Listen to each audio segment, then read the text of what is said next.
Eugene, yes.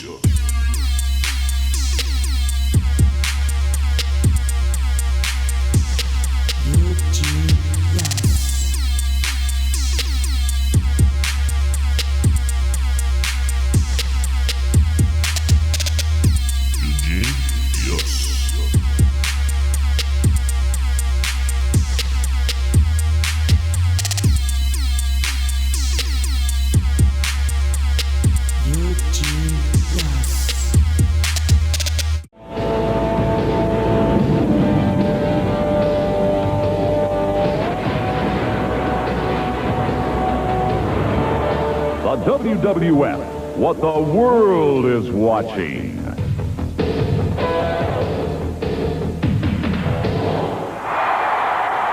week from the Lacrosse Center in Lacrosse, Wisconsin, it's the Superstars of Wrestling. Hello everyone and welcome to the Superstars of Wrestling. I'm Vince McMahon along with Jesse the Body Ventura, and boy do we have action for you this week. Isn't this the cheese capital of the world, McMahon? Wisconsin, I believe so. That explains it. I thought it was you. Let's get down to action.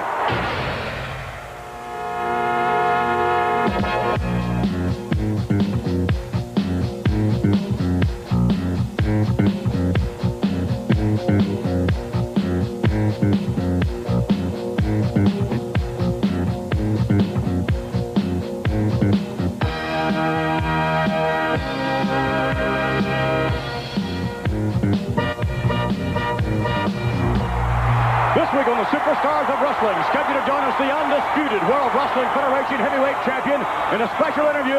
It's the Macho Man, Randy Savage, to be joined by the Big Boss Man. Scheduled as well, but for tag team action, will be the Powers of Pain. And then from there, the Iron Sheik returns to the World Wrestling Federation. And a special treat scheduled right here in the squared circle will be Brutus, the Barber Beefcake. Right now, let's go up to ringside.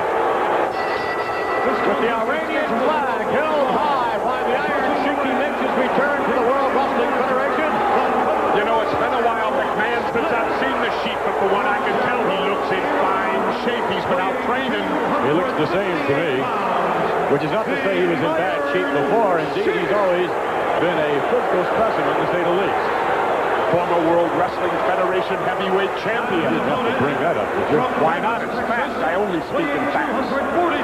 Here's a young man who's really going to give him a run for his money. Scott Casey. And the Doctor of Style, the Slickster. Oh, look at that!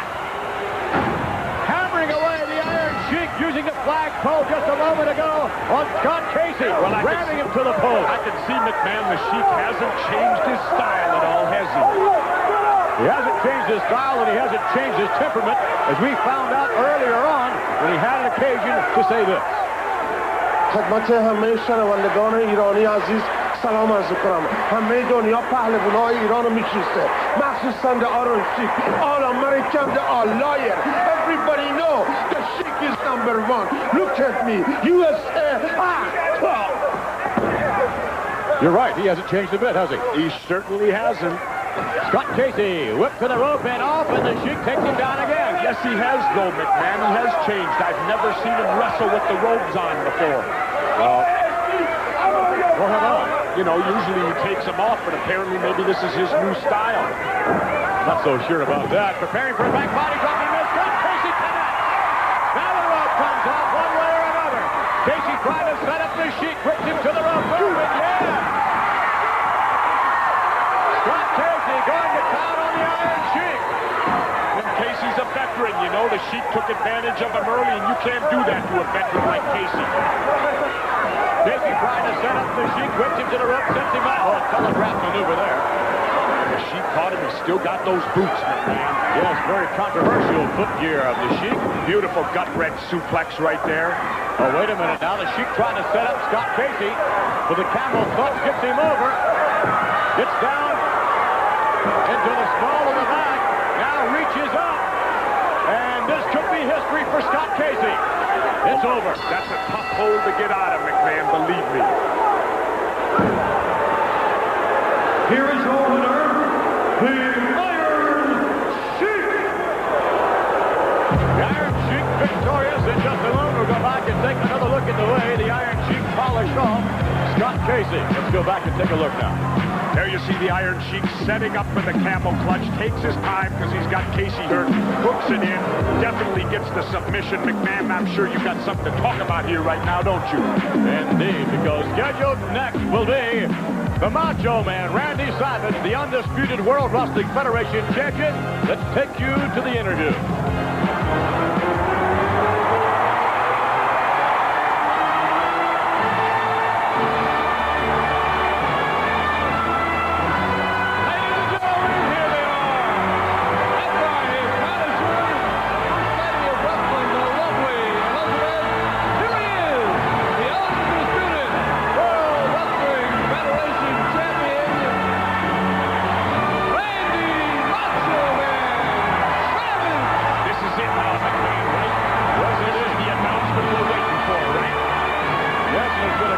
Speculation as to whom the Macho Man will choose as his tag team partner. Great deal. I know, certainly not you, because you're going to be busy. That's right. I'm the Law and Order referee. Please, let me hear this, if you don't mind.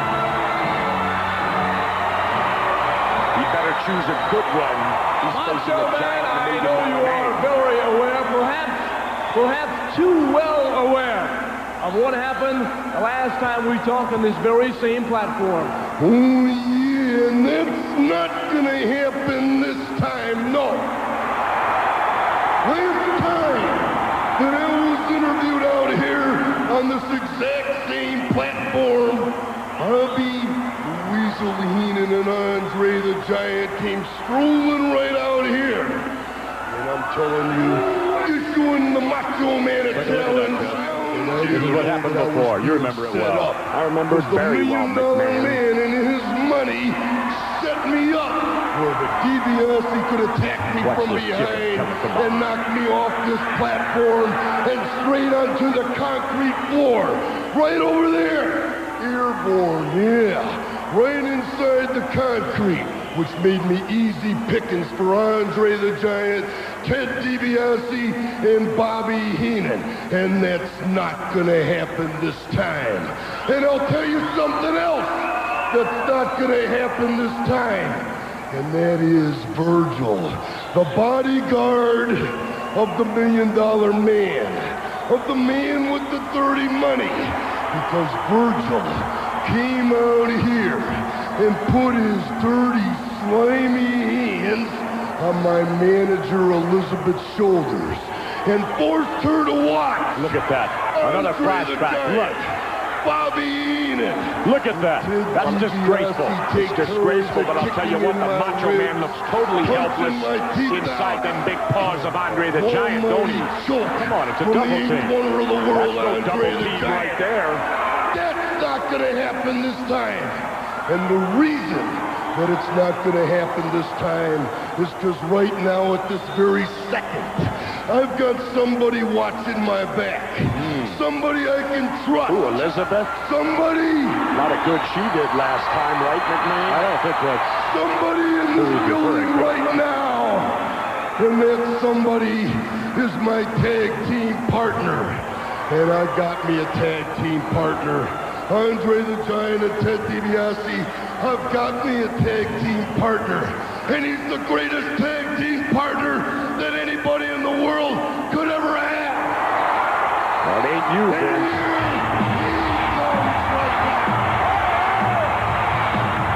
Yes! Look at this! That's the Macho's partner. There he is! Hulk Hogan! Well, I'll tell you what, McMahon, now I know why Jack Tunney came to me. To referee this, because I'm the only man in the world that can get law and order on these four.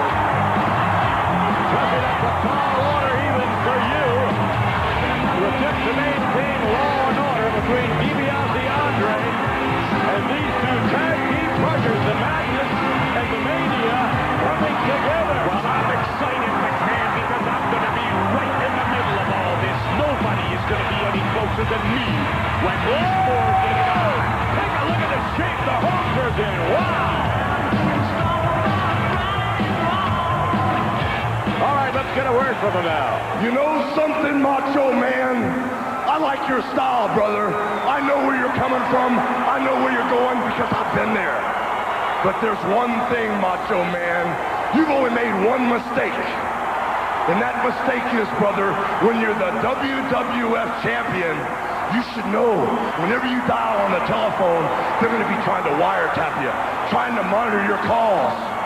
You should have known that the local operator would be the stool pigeon that would make the phone call you made when you asked me to be your tag team partner, the call that would be heard around the world. But that's okay. First thing, we don't care about the phone call that Andre the Giant and the $1 Million Man know about it. We don't care because number one, you and I are fighting for different things, man. You and I are fighting for the love of all those Hulkamaniacs, for the love of all the madness, yeah. Number two, Macho Man, you and I are fighting for the same lady, brother. She is now our manager, and you and I are fighting for her honor, Macho Man. No way, I don't think so. Ooh, wow. But the third thing, Macho Man, the third thing we're fighting for is for the cause. Just like the phone call that was heard around the world, the handshake between you and me that will unite us as one being. The handshake of the madness and the mania together will formally be felt and around the world. Back to the mega powers, the madness and the mania. I got one question for you. During that SummerSlam, yeah, on August the 29th in Madison Square Garden, yeah, the SummerSlam, when the mega powers go down that aisle, yeah, what happens when Ted DiBiase and Andre the Giant are put away in all forms of transportation in New York City? All the limos, all the taxis, all the airplanes come to a complete stop. That's okay. That's okay, because you and I have given fair warning to all my little Hulksters. We've given fair warning to all your madness maniacs. They'll be there. They'll be watching. But there's one final point I have to clear up with you, Macho Man. Tell me now. The thing that's on my mind that I want you to know is that when we step in the ring, man, and the lovely Elizabeth is in our corner, she's my lady too, brother, because from now on, with the mega powers united as one, she guides every step of the way, signs every contract, and is our inspirational force that will help us overcome all odds. And what are they gonna do when the mega powers come running through? The mega powers coming together, the madness and the mania, and in SummerSlam, on pay-per-view, cable systems everywhere, will see the mega powers meet the mega plus in DiBiase and Andre the Giant. Right in the middle of it all, you, Jesse the Body Ventura. And I'm just very anxious to find out exactly how you're going to call this match. What can you guarantee the fans? I can guarantee you something right now, man. I can guarantee you quite simply there will be a clear-cut winner. I'm on the record right now. There will be a positive victory from either this team or the Giant and DiBiase. There will be a winner because I'm tired of everything that's gone on in between.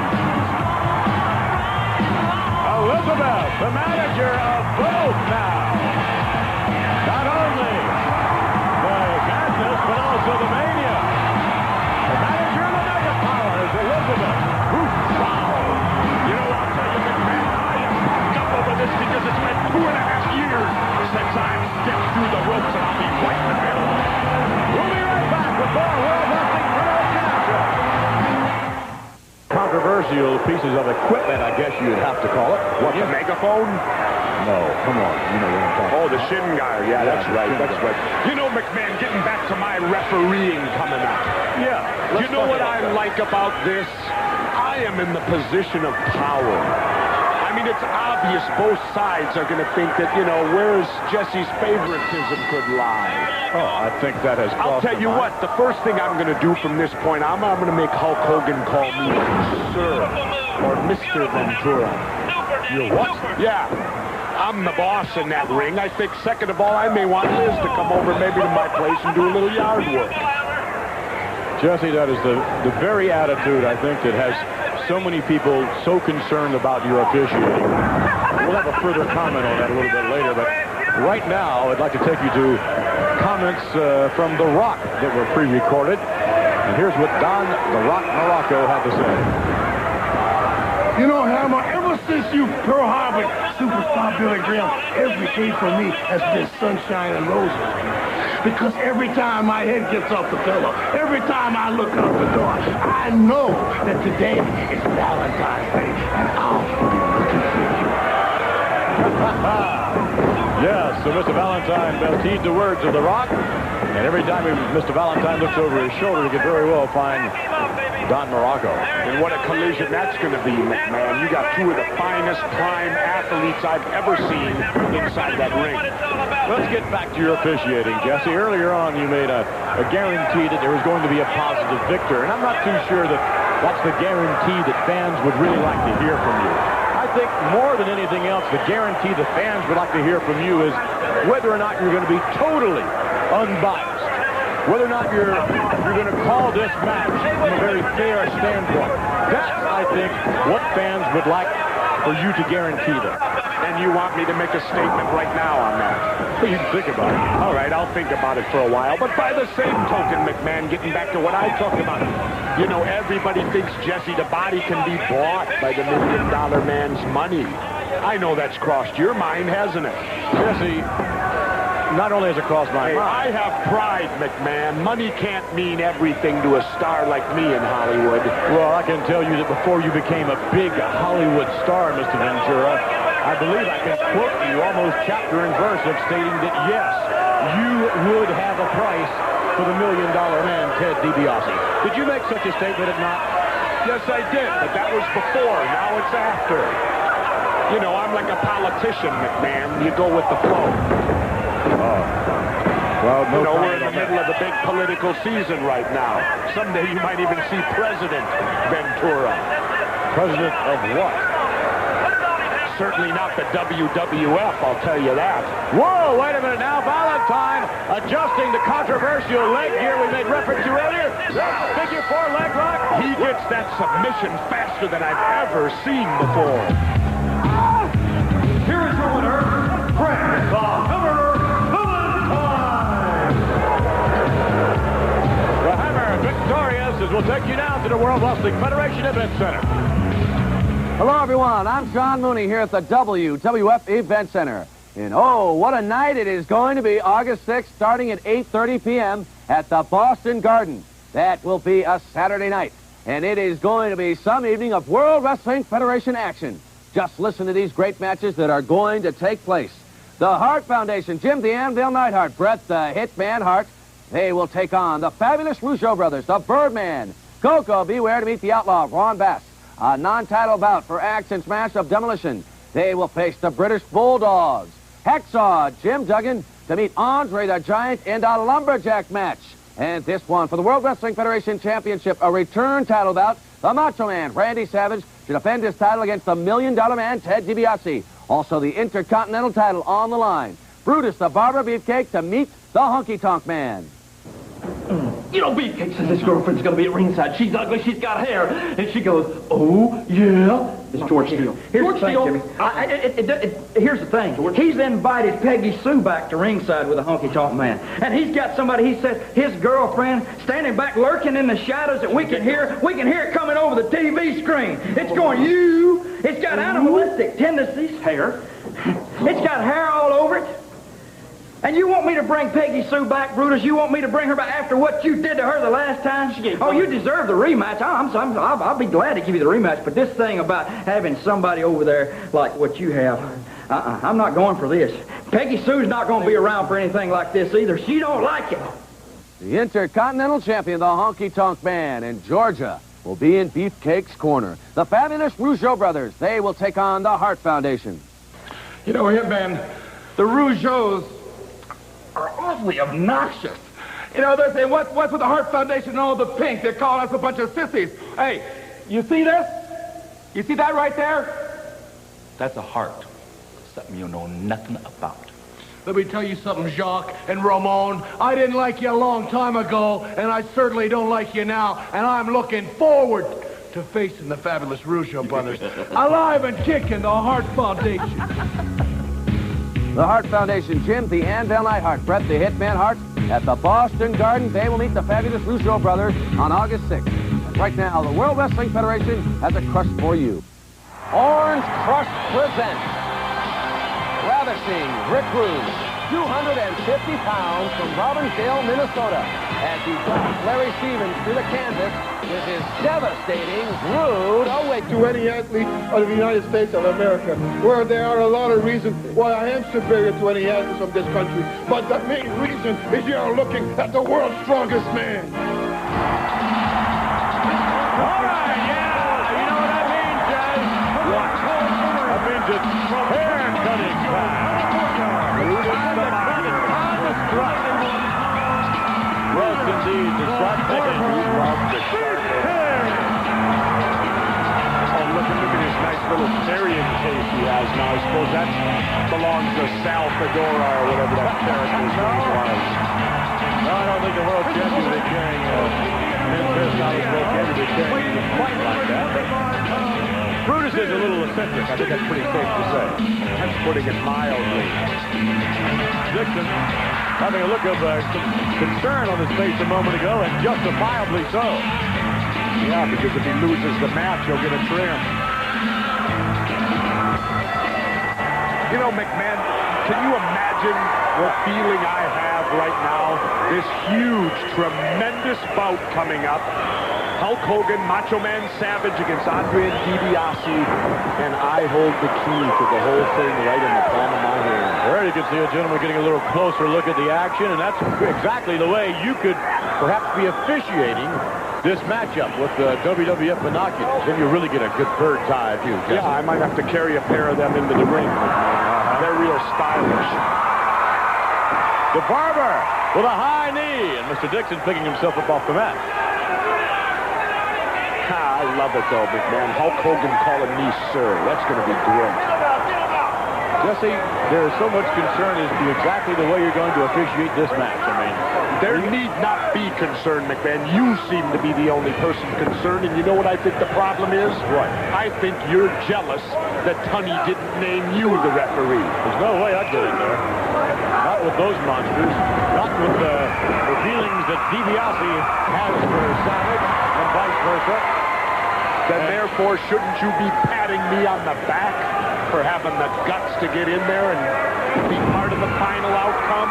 Yes, as a matter of fact, well, then get off of my back for a change. Some credit is due. Although, Jesse, you know, you always do things for Jesse. I mean, there's something up your sleeve, and I don't know what it is. And, whoa, I know what's up Beefcake sleeve. Yes, look at this. The sleeper and a haircut.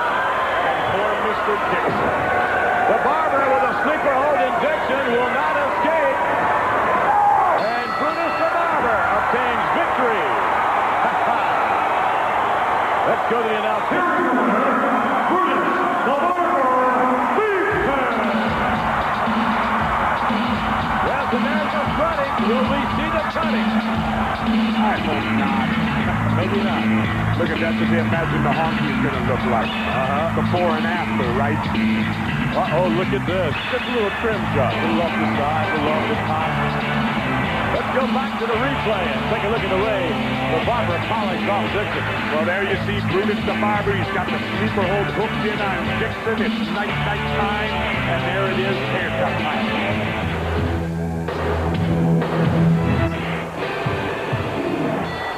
This contest is scheduled for one. This guy is something else. In the ring to my right, undefeated. from Syracuse, New York.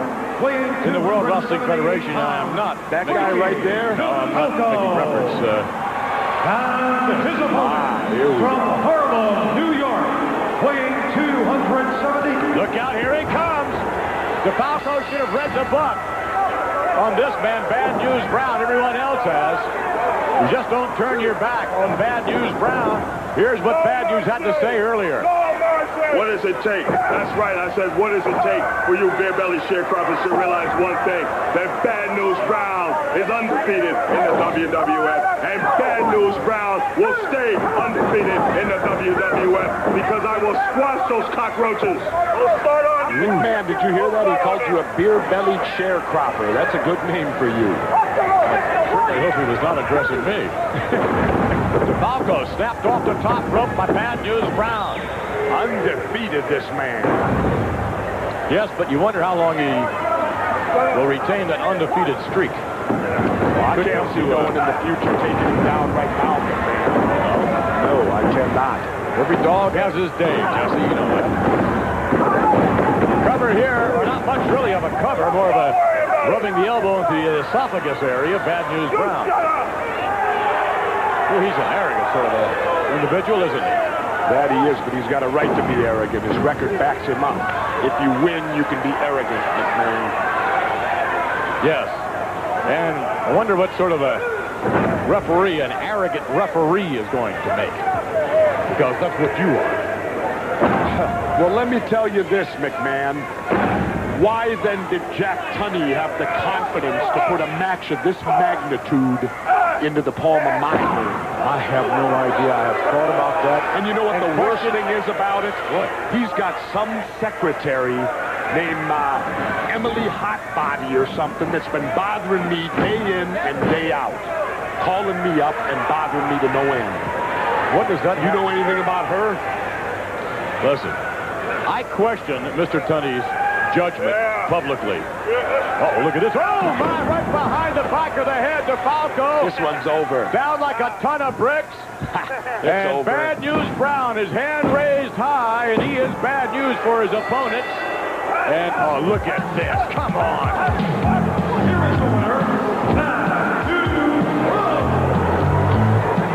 We heard from the Mega Powers earlier on. I'm told in just a moment we're going to hear from the Mega Bucks. It will happen August 29th from New York City's Madison Square Garden. SummerSlam 88. As you heard earlier, the Macho Man announced and introduced his tag team partner, Hulk Hogan. It will be the Mega Powers against the Mega Bucks. Standing by with their reaction is the $1 Million Man, Ted DiBiase, Bobby the Brain Heenan, and Andre the Giant. SummerSlam 1988. It's going to be a hot night in August in the Big Apple, Andre. That's right. And you know, Savage, you never cease to amaze me. You have the whole world holding their breath, anxiously anticipating the big news. Who's your partner going to be? Hulk Hogan. And expecting us to stand here and shake in our boots. Do we look like we're scared? Do you expect me to be afraid because Hogan's coming back? He's crawling out from underneath that rock he's been hiding under and licking his wounds ever since the last time Andre beat him. What's the matter with you, Hogan? How many times do you have to go to the well before you realize you can't beat this man? I'm scared. I got the biggest insurance policy in the world. They're calling this the Mega Bucks versus the Mega Powers. Well, let me tell you something, guys. We got that in one team. There's nothing more powerful. Tell them, Andre. Ex-champ. Welcome back, ex-champ. You know, I got you at the Survivor Series, WrestleMania 2, WrestleMania 3. And now, the prime time I put you down to, and you just tip it in there. I still get some money coming, ex-champ. Oh, guys, one more thing. Jesse the Body Ventura is the referee. Yeah! More of that. It may well be the greatest tag team confrontation of all time when the Mega Powers meet the Mega Bucks at SummerSlam 88. And here's where you can see it. See SummerSlam 88, Monday night, August 29th at 8 p.m. on a pay-per-view basis on these great systems. In Andover, Heritage Cablevision. In Arlington, Brockton, Cambridge, Dedham, Natick, North Scituate, and Quincy, Continental Cablevision. In Foxborough, Massachusetts Cablevision. In Falmouth and Marshfield, Adelphia Cable, in Lynn, Warner Cable, in Rockland, Campbell Cable TV, and in Weymouth, Dimension Cable Services. SummerSlam 88, Monday night, August 20th. Let me tell you something. The long, hot days of summer hitting all this drought, hitting this great country ours, what you need to do is grab one of these superstars of wrestling ice cream bars and take you a big old West Texas bite out of it just like this. Good. Here they come. Weight of 466 pounds. Here are Shawn Michaels and Marty Jannetty, the Rockers. The Rockers are back. Shawn Michaels, Marty Jannetty. Well, they are a great tag team, McMahon, but they lack one thing. What? They lack size. Combined weight of 466 pounds. Yeah. That means they're, what, about 230 apiece? If you could divide that fast. Very good. Very fast, and I'll tell you, normally 230 apiece in any other sport is big. But when you got tag team champions the size of Demolition, that is not big, McMahon. Well, wait a minute, Jesse. I'll agree with you in terms of size, but surely I think the Rockers make up in so many different ways. Look at this. Yeah, but McMahon, history is history. Look at the last team that had the speed, had the pretty faces, and they were tag team great champions. moves. Yes, but who beat them? Demolition. Well, that doesn't mean that. Look at that maneuver. Hey, these guys are great, but I just don't think they're in the caliber of Demolition. It's that simple. I do. In a much different way. You know, are the Rockers likely, should they meet Demolition, to go out and go toe-to-toe with them? No. We don't do that with any tag team. These fellas here, the Rockers are tag team specialists, Jesse. And the only function is a tag team. You'll never see them split. They're tag team specialists. Absolutely. That's kind of like in football being a kicking specialist. Yeah, I'd say something like that. That means you're not really a football player, but you're part of the team. No, I don't think that's what that means at all. I mean, you were a specialist, remember, when you were in the Navy, right? Or were you just another swabby? No, I was not another swabby, McMahon. All right. Well, then you were a specialist, were you not? Yeah, that's right. Okay. Rest my case. I'm just happy you're a lawyer rest my case. Oh, please. I'm not too happy about you being the guest referee. Quit bringing it up, McMahon. You yourself have never questioned Jack Tunney's integrity. Now, all of a sudden, you become... No. I still don't question his integrity. I question his good judgment in this game. Look at that. The cover, and that's it. It's all over. And believe me, McMahon, if that happens just like that, I will count 1, 2, 3, regardless of which team is down. Let's take you to the update. Find out the rest of the card for SummerSlam. From the pages of the World Wrestling Federation magazine, here's Update.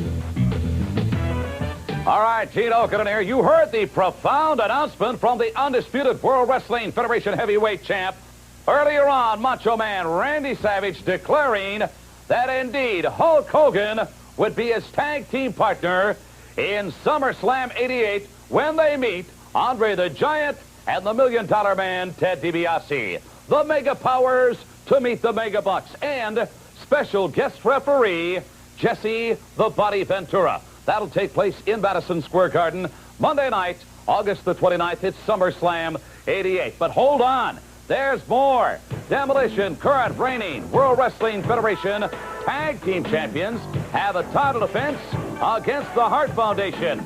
They themselves former Tag Team Champions, and they're standing by with comments. I can slam, and I can smash, and smash. Easy, Jim. In SummerSlam 88, we're going to find out who is the best. We want our belts back. All right, the words of the challengers, Jim the Anvil Neidhart. His partner, by the way, Bret the Hitman Hart, is on the front page. The cover, if you will, of the current issue of the World Wrestling Federation magazine is Bret the Hitman Hart. They're going to be facing the Demolition Axe and Smash for the World Wrestling Federation Tag Team belts as part of SummerSlam 88. Something, by the way, that you can see on a pay-per-view basis on Monday night, the 29th of August, from Madison Square Garden. There is more. Come a haircut or high water, Brutus the Barber Beefcake is going to be challenging the Honky Tonk Man for the Intercontinental Championship. This will be the last time these two men will ever meet, provided, of course, Brutus the Barber Beefcake gets to the hair of the honky-tonk man or even becomes the Intercontinental Champion. There is more newcomers to the World Wrestling Federation.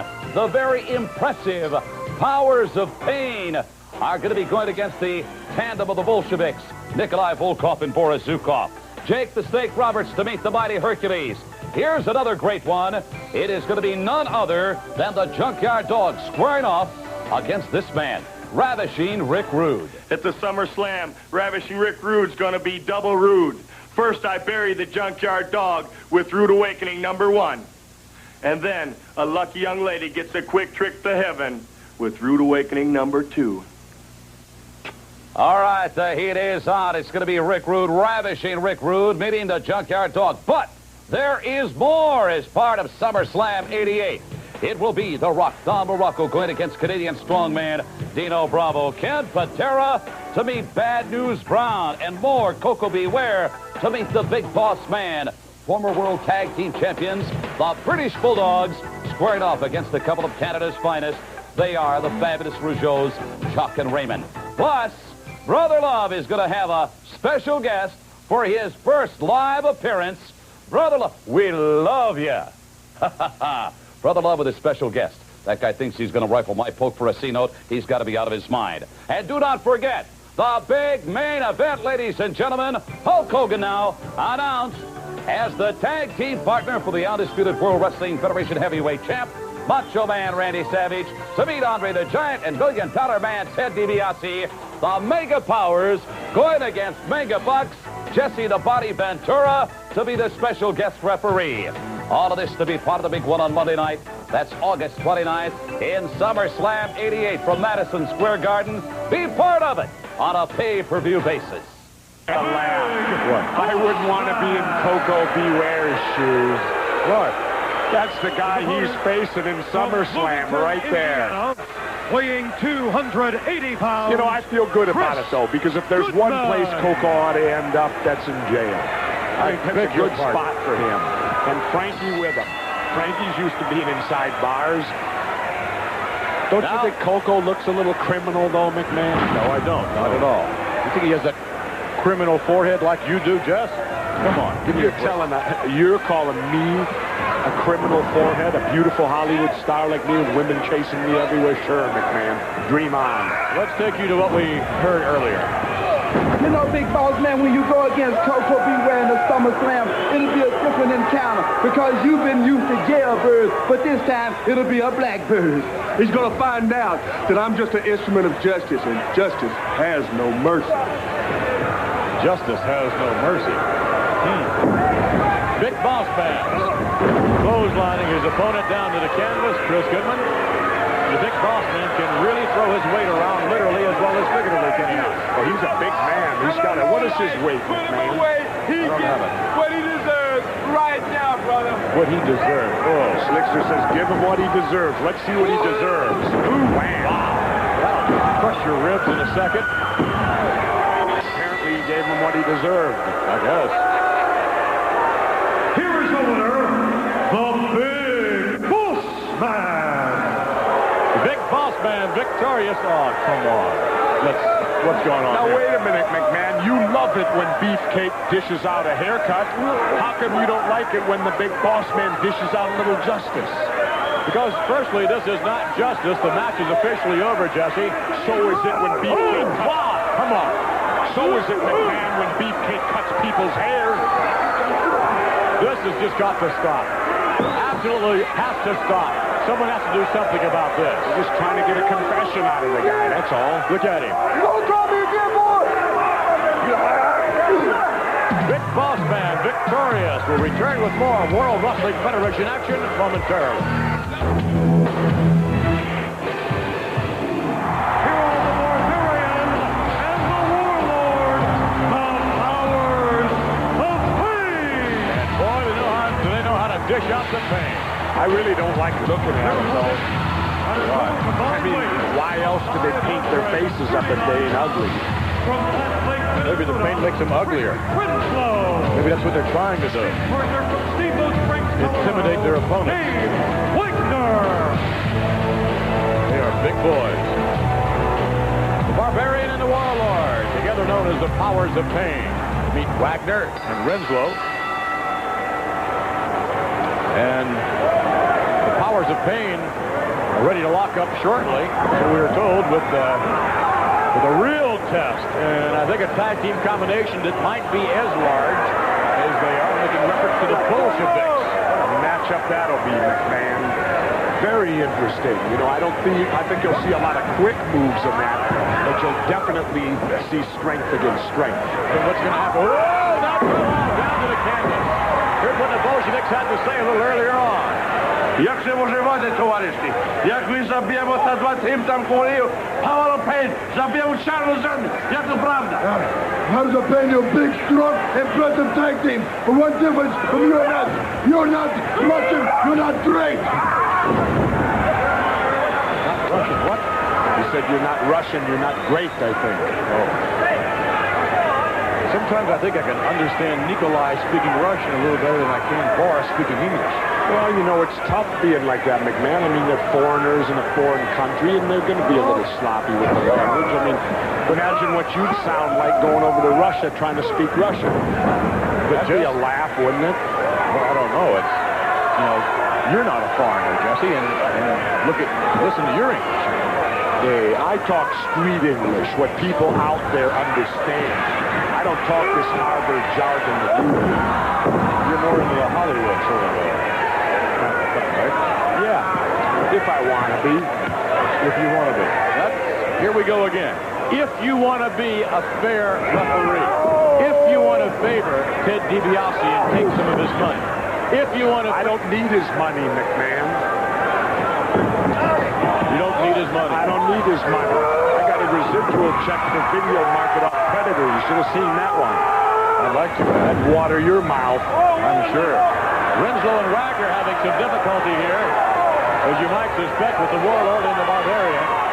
The only thing I'm going to tell you, McMahon, is there will be a winner. A decisive winner in SummerSlam. And that's the only thing you're guaranteeing. That's what I'm guaranteeing. And I'm guaranteeing that I will be the greatest. Not only was I the greatest wrestler when I wrestled, the greatest interview man when I interviewed.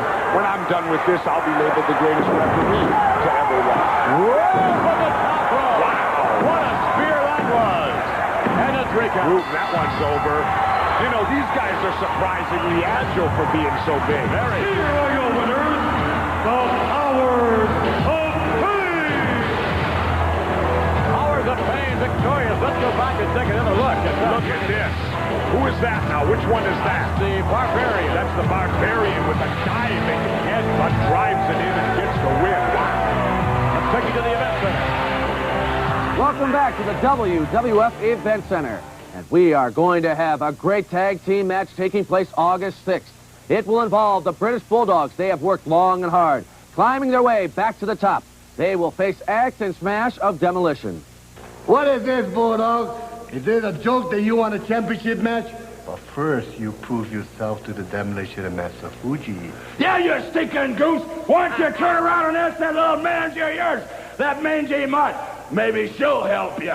Are you getting sick and tired of waiting in line? It's gonna be a long time, Bulldogs. You're nothing. You're nobody. And after this match, you're still gonna be nothing and nobody. We're gonna take you all the way down.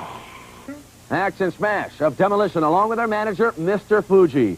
Ted DiBiase, the $1 Million Man. He's got another shot at the champion, the Macho Man, Randy Savage. Andre the Giant. You, Bobby Heenan, yeah, and you ugly bodyguard Virgil, yeah, you're all a part of it, yeah. But the worst person, yeah, is where the money lies, yeah. That's you, DiBiase, yeah, I know you, yeah. You've set me up before, but you've set me up for the last time. Isn't that right, Elizabeth? I'm sincere right now. I'm gonna get you, yeah. You and your dirty money. I've tasted it for the last time. And I'm talking that Andre the Giant and Bobby Heenan, you sold your soul. You've done it before. But you've done it for the last time this time. Virgil, you and DiBiase, I'm gonna get you all at one time. I'm gonna smash you, beat you, yeah. Virgil, I'm gonna get you, yeah. The Macho Man, Randy Savage. He plans to make the $1 Million Man pay for his part in that recent attack. That is going to be a return WWF title match. But that is only part of the action. The Hart Foundation to take on the fabulous Rougeau brothers in tag team competition. Coco, beware to meet the outlaw, Ron Bass. A non-title bout for Action Smash of Demolition, they will face the British Bulldogs. The Honky Tonk Man defends his Intercontinental Championship against Brutus the Barber Beefcake. You can expect Georgia in his corner. A lumberjack match, Hacksaw Jim Duggan to meet Andre the Giant. And that return match with the Macho Man, Randy Savage, as he takes on the $1 Million Man, Ted DiBiase. It all happens at the Boston Garden, Saturday night, August 6th. We've got an 8:30 p.m. start. The superstars of wrestling scheduled to join us will be the Rock Don Muraco. Also scheduled, we'll have a special interview with the Honky Tonk Man, who claims to be the greatest Intercontinental Champion of all time. We'll interview the Honky Tonk Man on his upcoming last chance at dry gulch, so to speak. Yes, the last time that Honky Tonk Man and Brutus the Barber Beefcake will ever get together will be at SummerSlam. We'll interview Honky Tonk next week on that subject matter. To join us as well, here on the Superstars of Wrestling next week, the Hart Foundation. Also the $1 Million Man, Ted DiBiase, and Jake the Snake Roberts. Hello everyone, to the World Wrestling Federation Superstars of Wrestling. I'm Vince McMahon, along with the man who will step to the ring after some 2.5 years of absence, Jesse the Body Ventura, the guest referee in SummerSlam, and Jesse counting down the weeks now. We're counting them down. I'm ready to step back in the ring, and there will be law and order. All right, let's get underway.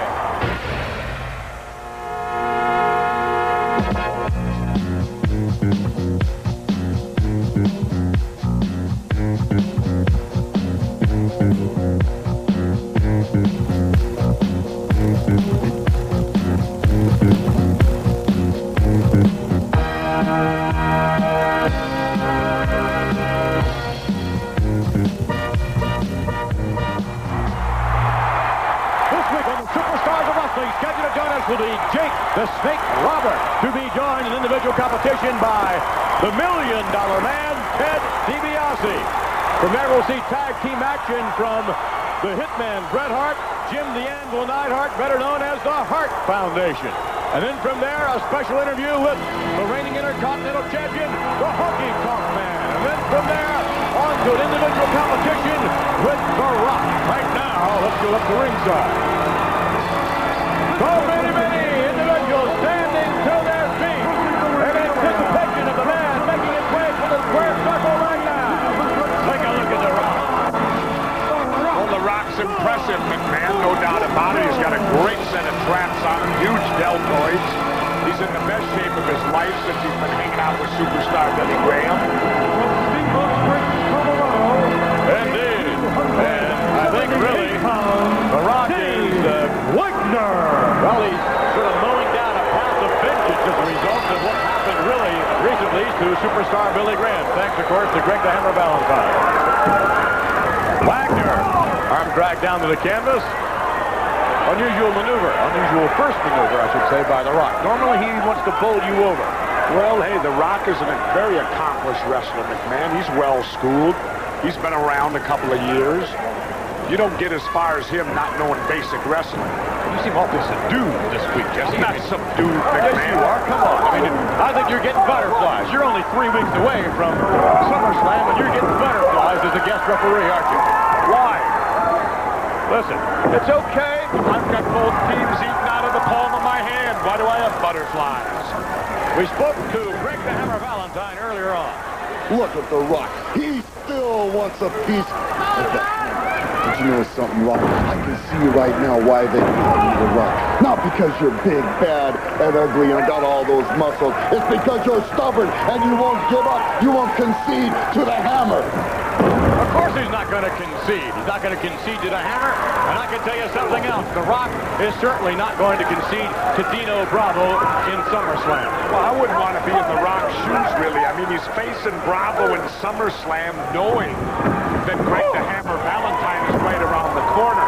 Now, that's a pair to draw to, McMahon. No question of that. The Rock now pretty much in control of things. What's going to happen here? The Rock is vicious.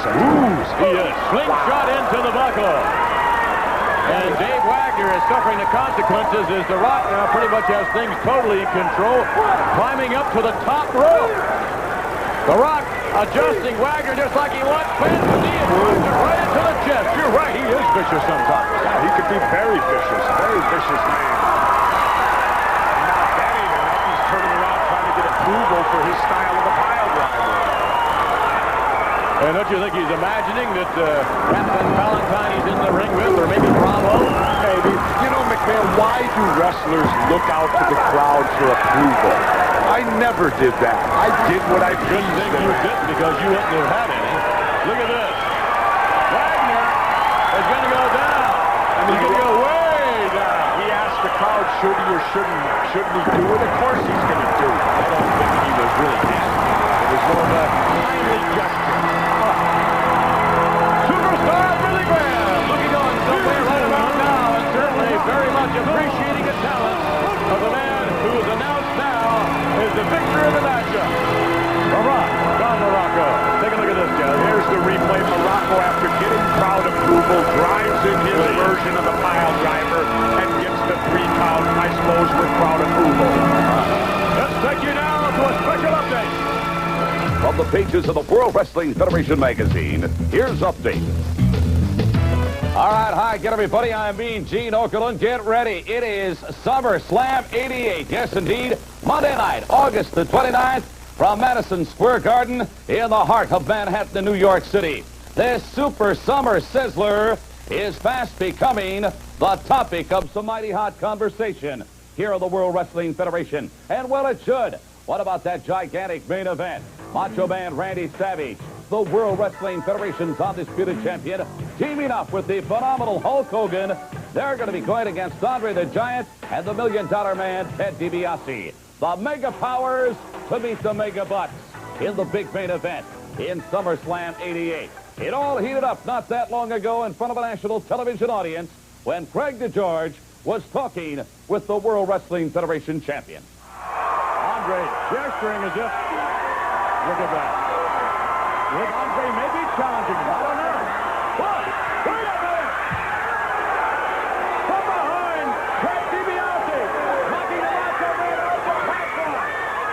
Savage up there with Andre. Andre taking for Look at this. Double team effort. All right, those actions would not go unanswered by the World Wrestling Federation heavyweight champ Macho Man Randy Savage. He demanded Andre the Giant and Ted DiBiase in a big tag team bout.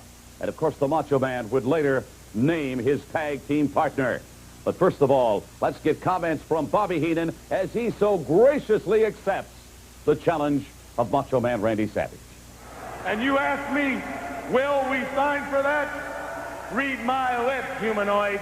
Yes, How about we that? will. The big announcement. You know, gentlemen, this may be your lucky day, Mr. That ain't the Heenan, biggest announcement, because McMahon. just prior to this interview, What do you mean? the office of the president indicated to me that a referee has, in fact, been assigned to this matchup, Who? to this challenge by the Macho Man Randy Savage. And that guest referee is none other than Jesse the Body Ventura. Jesse! Jesse Ventura! You of all people! And look, Andre and Ted DiBiase apparently very pleased with the announcement. All right, some smiles on the faces of Virgil the Bodyguard, manager Bobby the Brain Heenan, Andre the Giant, and Principal Ted DiBiase, the $1 Million Man, who are going to be involved in this gigantic main event as part of SummerSlam 88. Then, the announcement from Macho Man Randy Savage as he told the world who his tag team partner would be. I've got me a tag team partner, and he's the greatest tag team partner that anybody in the world could ever have. That ain't you, Vince.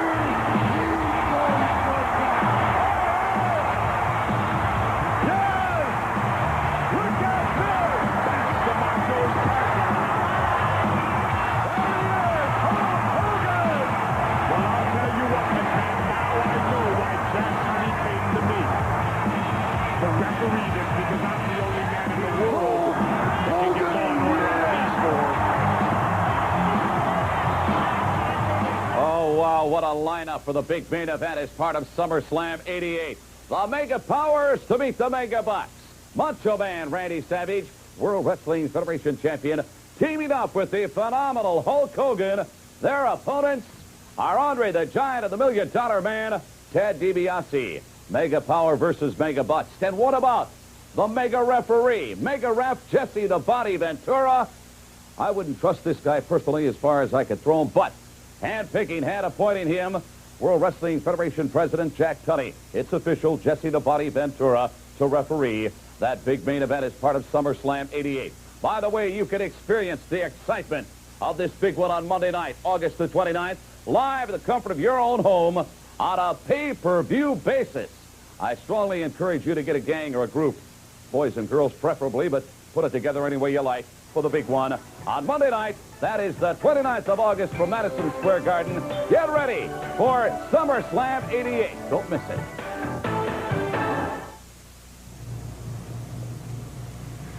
I'd like to meet you, but I'll bet you're hoping for a hunk. Yes, and there he is on his way to the ring, the $1 Million Man, Ted DiBiase. And as you are looking at him, Jesse, right now, my only question to you is Ted DiBiase right? Does every man have his price? Does Jesse Ventura have his price as a guest referee in the main event in SummerSlam? McMahon, first of all, I'm going to address it this way. Why is so much being made out of you about me refereeing this? Number one, Jack Tunney, you've always said is a man of integrity, right? Of integrity, Jack Tunney chose, wait a minute, Jack Tunney chose the only man capable of handling those four contestants, and that is me. Let's focus on the match, McMahon. It's going to come down to wrestling, not me. Well, I disagree with that wholeheartedly. Yes, it's going to come down to wrestling, Jesse, but I mean, let's face it, the referee can really tip the scale in one fashion or another should he want to. Who says I want to?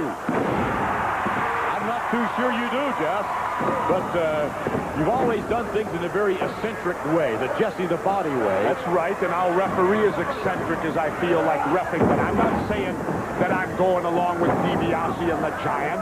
I'm not saying I'm going along with Hogan and Macho Man.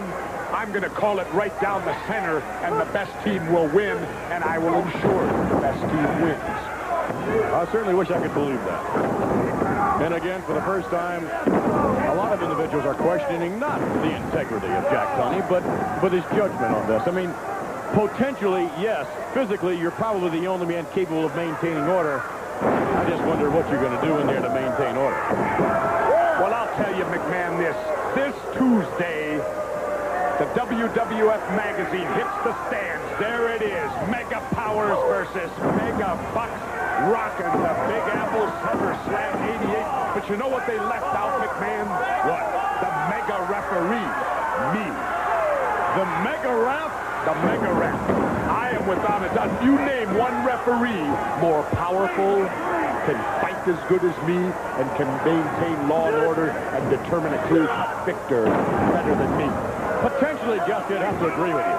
Although, I'm not so sure about what kind of physical conditioning that you're doing in order to prepare yourself for what is unquestionably going to be a grueling test. Hey, I'm preparing. I've been down to Coronado, California, going through SEAL training again. You tell me I won't be in shape. Look at this, DiBiase. And that could well happen to Macho or Hogan right there. Yes, no question about it. Little applause there from Andre the Giant. Here is your winner, the $1 Million Man, Ted DiBiase. Ted DiBiase, the $1 Million Man, obtaining victory here. This is kind of disgusting. And this could happen, too, at SummerSlam. It could be Macho laying there or whatever, get stuffed with money.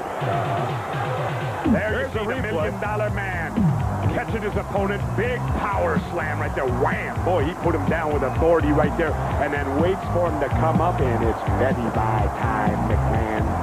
You know, just by the way you commented, it seems like in your voice even, you're leaning toward Ted DiBiase. Let's take you to the World Wrestling Federation Event Center. Hello, everyone. I'm Sean Mooney here at the WWF Event Center. And it happens tonight at the Boston Garden, an 8:30 p.m. start. World Wrestling Federation action returns. And once again, let me remind you of all the spectacular matches that are going to take place. And a non-title bout, Action Smash of Demolition. They will face the British Bulldogs. The Birdman, Coco Beware, to square off against the Outlaw, Ron Bass. The Hart Foundation in tag team competition against the fabulous Rougeau brothers. And there is more. In a return WWF title match. The Macho Man, Randy Savage, will defend his title against the $1 Million Man, Ted DiBiase. Also a lumberjack match featuring Hacksaw Jim Duggan and Andre the Giant. But there is more. The Intercontinental Championship on the line. The Honky Tonk Man to defend his title against Brutus, the Barber Beefcake. Yeah, let me introduce you to my new friend. My new friend, Georgia. You say, she's going to be in my corner from now on, Honky Tonk Man. Because you've had Jimmy Hart, you've had Peggy Sue dancing all around the ring, creating all kind of nuisance getting in the way. Well, that's going to stop, man. That's all over, because I got Georgia in my corner now. Come on out, Georgia. Man! Come on out. Don't be shy now, Georgia. Come on out. Man! There you go. You got to excuse Georgia because she's a little shy. She got a few animalistic kind of characteristics, you might say. But, boy, she's all mine. Come on in, Georgia. Look for Georgia in Beefcake's corner in this one. Andre the Giant in a lumberjack match with Hacksaw Jim Duggan. Andre, you're hollering that you want a piece of Hacksaw Jim Duggan? Well, I know Wallflower. If you want me, like the game show host says, come on down, and we're going to have a surprise. We're going to have all kinds of guys around the ring to throw you back in or throw me back in if we get tossed out. But understand one thing, Giant. I stood toe-to-toe with you before, and I can do it again. You just don't steal a dream of a lifetime from Hacksaw Jim Duggan and walk away from it, tough guy. Hey! Hacksaw Jim Duggan. We will have a winner in this one when he faces Andre the Giant tonight at the Boston Garden. Right now, the World Wrestling Federation has a crust for you.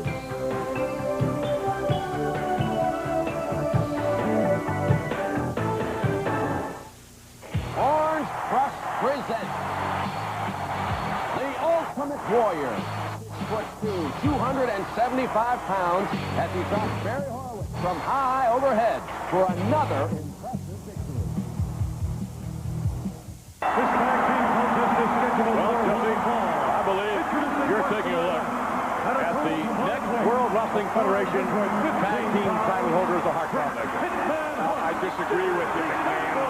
They're the former champions right now. I don't think they can do it at all without Jimmy Hart, the mouth of the South. They have a better chance than ever without Jimmy Hart. 509 pounds With an albatross around their neck. Louisiana, Tom Stone. His partner from Oklahoma City, Oklahoma, Chris Curtis. Curtis and Stone forming the tag team combination to meet the Hart Foundation. That's going to be a great matchup, though, the Hart Foundation and Demolition. I think so, too. Definitely. You want to mix up power? Certainly the Anvil can go toe-to-toe with either one of Demolition. Then you have the Hitman who can do it all. We had an occasion to speak with the still legal manager of the Hart Foundation, Jimmy Hart. Here's what he had to say earlier on. Hart Foundation, in SummerSlam 88, you're meeting the World Wrestling Federation Tag Team Champions of Demolition. Well, I'll promise you this, without Jimmy Hart, the mouth of the South, you will never become the World Wrestling Federation Tag Team Champions again. And again, he's just parroting what you said earlier on, Jesse. That's right. I agree with them. I don't think they can do it without Hart. I think they've made a grave mistake in excluding him from their plans. What do you think Jimmy Hart gave the Hart Foundation that they don't have without him? What Jimmy Hart gave them was someone who negotiated contracts for them, made sure they got on their flights, and took that stuff off your mind. You know, being an artist, McMahon, you know about things like that. That's why you have management, to take care of that stuff for you so that you can concentrate on what you do best, which in the Hart Foundation's repertoire is wrestling. I see. Not signing contracts. Well, the Hitman right now is really going to work on his opponent. And the Hitman along with the Anvil. As the Hart Foundation certainly looking forward to once again becoming tag team title holders as they face Action Smash Demolition in SummerSlam. And bear in mind this, they'll be without Jimmy Hart. Action Smash won't be without Mr. Fuji. That's for sure. Mr. Fuji is always in the corner of Demolition. That's right. And that could well make the difference. I'll tell you what, as far as aggressiveness is concerned, I think the Hart Foundation, as we see them this week, far more aggressive than they were when Jimmy Hart was their manager. You know, the thing with you is you just don't like Jimmy Hart. And you take personal things into the broadcast booth, and then you spew it out for all to hear, your own personal thoughts. Jesse, if anyone is biased and takes personal things into the broadcast booth, or takes personal things into the ring, such as you, and you're, see, there you go again. Through the year. There you go again. Hulk Hogan and your views toward the Macho Man. I mean, certainly with what you have stated, pro-million dollar man in the past, I mean, all those comments adding up together, what kind of referee will Jesse Ventura be? The greatest you've ever seen. He will be known as the Mega Ref when this is over. The Mega Ref. The Mega Ref. I can't wait. But in your case, call me Mr. Mega Ref. Mr. Mega Ref. Yeah. That's how I want you to address me from now on. The Anvil tagging back in. Ooh, wow, what a power slam that was. The Anvil's a little bit on the... Well, I guess he's strange. What do you expect? He played for the Oakland Raiders. Very strange. Then again, so is the Hitman. Well, the Hitman, I'll say it again, mechanically, he's probably, could be mechanically the most sound wrestler maybe to ever step in that ring. Watch out, because here comes the Hitman off the ropes, and a big shot down to the canvas. The Anvil stepping out, the count of 2 and make it 3. Hart Foundation with a lots of momentum headed into SummerSlam. Your winner, the Hart Foundation. Take another look at this, Jesse. This is either axe or smash up here high.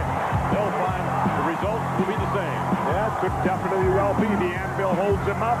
Bret Hart comes across with that vicious clothesline, covers Curtis and gets the 3 count for a big win for the Harts. But whether they can do it to demolition, I don't know. We're going to find out shortly.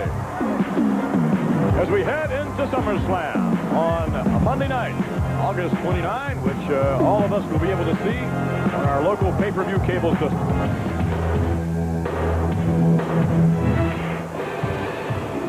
Weighing 233 pounds, Terry Taylor. What do you know about Terry Taylor? Not a whole lot, McMahon, but I do like his robe. Seems to be a pretty handsome-looking guy. Yeah. Terry Taylor to meet... I learn about him as I see him, McMahon. I see. Well, I thought you knew everything. I do, of course I do. Nice arm drag takedown. I like Chris Todd's tights. Ricky's trying to be, well, looks kind of like some of the old stuff you used to wear, Jesse, long time ago. Not that long ago, McMahon. I guess not. But how long have you been out of the ring? 2.5 years. Boy, that's a long time. You know, that's the biggest thing. That's what's going to work great for everybody can pay to view me. Step back in the ring after 2.5 years. To do what? That's the question. We had an occasion to chat earlier with Terry Taylor. Here's what he had to say. As of right now, I guess you people know you're looking at the best-looking man in the World Wrestling Federation, and I think it's only fair that I say, Mom, Dad, thank you very much for doing such a great job, and now it's up to me. All you World Wrestling Federation stars are going to find out why they call me Scary Terry Taylor. Terry Taylor, thanking his mom and dad for what? For making him as handsome as he is, I suppose, McMahon. I mean, that's nice of him, don't you think? Gets on national television and thanks Mom and Dad. And he can even speak well. Most of them pro football players, if you know if they can mutter out his hi, Mom. They don't have a lot of time, right? Give them a break. They got all that equipment. You have to talk to a mouthpiece, helmet, all that kind of stuff. Mouthful of dirt. So, Jesse, getting back to your guest refereeing and the fact that you have been out of the ring for 2.5 years. Yeah. I can see potentially where Jack Tunney would select you. What are you, 6'4.5"? 6'4.5". About 270. Nope, I'm slimmed down now. I'm weighing in at a trim 245. Jesse, I don't believe that. Maybe 268 I'd go for. Why don't you believe that? Because you don't look like you're 240-something. In any event, it's been 2.5 years since you've been out of the ring. Yeah. Potentially, Jack Tunney choosing you makes a little sense. Big man, strong man, doesn't take any guff from anybody. So potentially it makes some sense, but Jesse, you've been out of there for so long. I mean, if you get knocked around, are you going to be able to absorb that kind of punishment? Well, first of all, McMahon, you're, as Terry Taylor wins it right in the center of the ring, let me tell you this. I being out 2.5 years is far less than what you know about it. You've never, ever been in there. So don't talk to me. Standing by at the World Wrestling Federation Event Center, so we are told, no less than the Mega Powers. Let's take you to the Event Center. The Mega Powers versus the Mega Bucks. The Macho Man, Randy Savage, and Hulk Hogan facing the $1 Million Man, Ted DiBiase, and Andre the Giant. That's the main event of SummerSlam 88. Jesse the Body Ventura will be the special guest referee. And right now, the Mega Powers have these comments. Yo, Mega Power people. Yeah, we got one heck of a reputation to live up to, Macho Brother. We have turned ourselves into the ultimate human destruction machines because the task at hand needs that, brother. We have to be sharp. We have to be keen. We have to be ready, brother. I'm gonna be ready, yeah. You better believe it, brother. But the big, nasty giant, Andre the Giant, who's been throwing his 560 pounds around for so long around the WWF, that is gonna be the one we get first. The first priority is to chop down the giant. One thing, too, let's not forget the multi-million-dollar man. His dirty money, yeah. Set people up. Oh, man. Macho brother. How about one for the Hulkster, dude? Want me to kiss you? No, not you. You know something, Mega Bucks? One kiss is going to make us freak, and it's going to make you weak, man. Never before have I been in such a situation that all my Hulkamaniacs have put so much trust in my partner. I'm not afraid of nothing.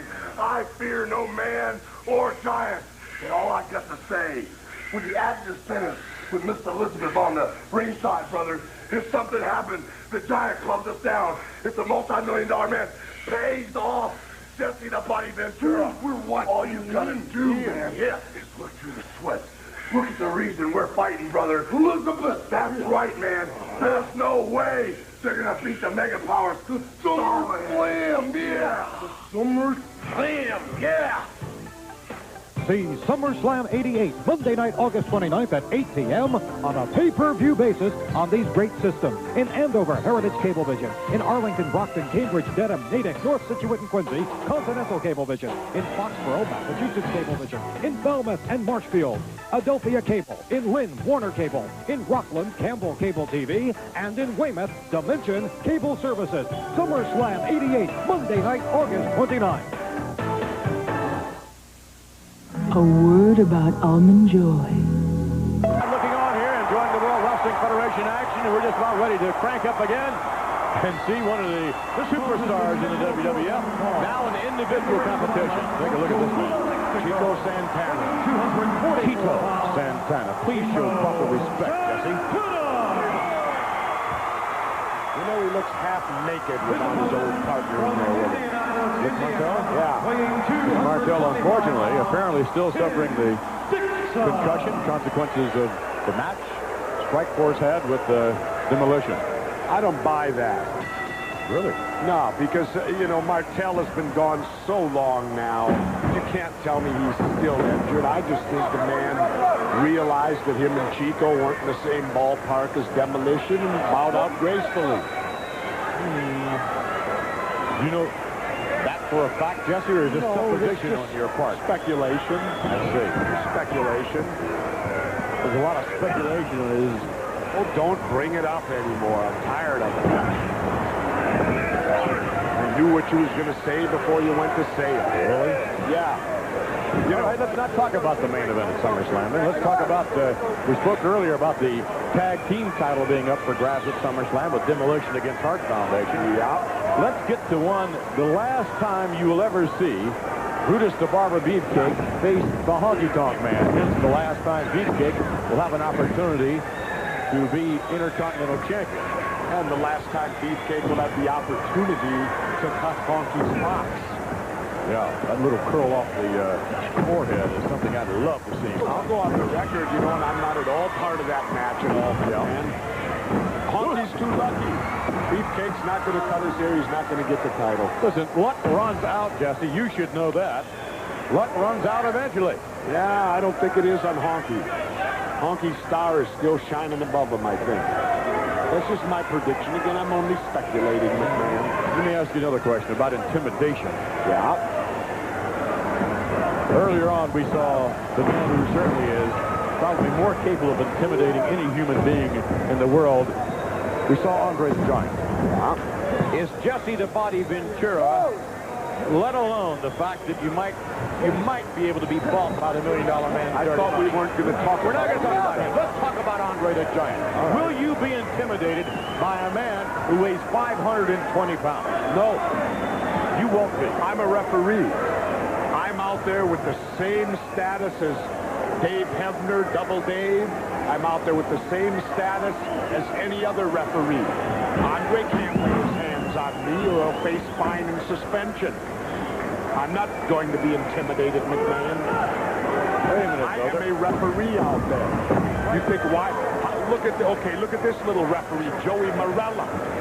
Now, if anybody's to be intimidated, look at that little cute. There's a guy that ought to be intimidated. Now, if he can step into a ring and conduct himself as a referee, certainly I can. Yes, but Jesse, surely you almost feel the wrath of one Andre the Giant. McMahon, I've been in the ring with Andre the Giant before. I've been in battle royals with Andre the Giant. You're talking like I got a cane and 1 foot in the grave. No, it's been 2.5 years, Jesse, since you were in the ring. And I'm in better shape than I ever been. I'm well rested. Why don't you look at it that way? Well rested. I have no bumps and bruises on my body. I've been out laying around with movie stars in Hollywood and training. You should see some of the babes I've had over the last please. Tito Santana. Pretty much having his way. And I'm still being bothered by what's-her-face. Who is what's-her-face? Honey's secretary, Emily Hotbody, or whatever she calls herself. She ain't getting to my pool. Your pool? My swimming pool. How big is your swimming pool? I don't have a swimming pool. How big is your swimming pool? 20 by 40. 20 by 40? Yeah. Feet or inches? Yards. Oh, my goodness, that's a big swimming pool. That's right. Oh, my God! A cover and a count of 3. Tito Santana, victorious in individual competition. Here is the winner, Tito Santana. Well, I'll tell you, McMahon, old Chico looks pretty sharp here. Comes flying off the ropes with his skull-cracking forearm that I think he learned in the NFL and gets that 3 count. Standing by. So we understand is the greatest intercontinental champion of all time. All right. All right. The Honky Tonk Man. Let's take you to Craig the Judge. The pay-per-view spectacular of the summer is coming. And to talk about a match, the greatest intercontinental champion of all time, the Honky Tonk Man. He really irritates you, don't he? Well, yes, he does. In so many different ways. One is... Would you ask me a question? I know, but what Honky's got to say is more important. We'll get back to it. Gentlemen, I know you certainly have the date Monday, August 29th, circled on your calendar. Madison Square Garden, the SummerSlam. Brutus the Barber Beefcake, his final chance to wrest away the Intercontinental Championship, taking on you, Honky Tonk Man, for that crown. His final chance. It's the final meeting of Brutus the Barber Beefcake and the greatest intercontinental heavyweight champion of all time, the Honky Tonk Man. Yeah.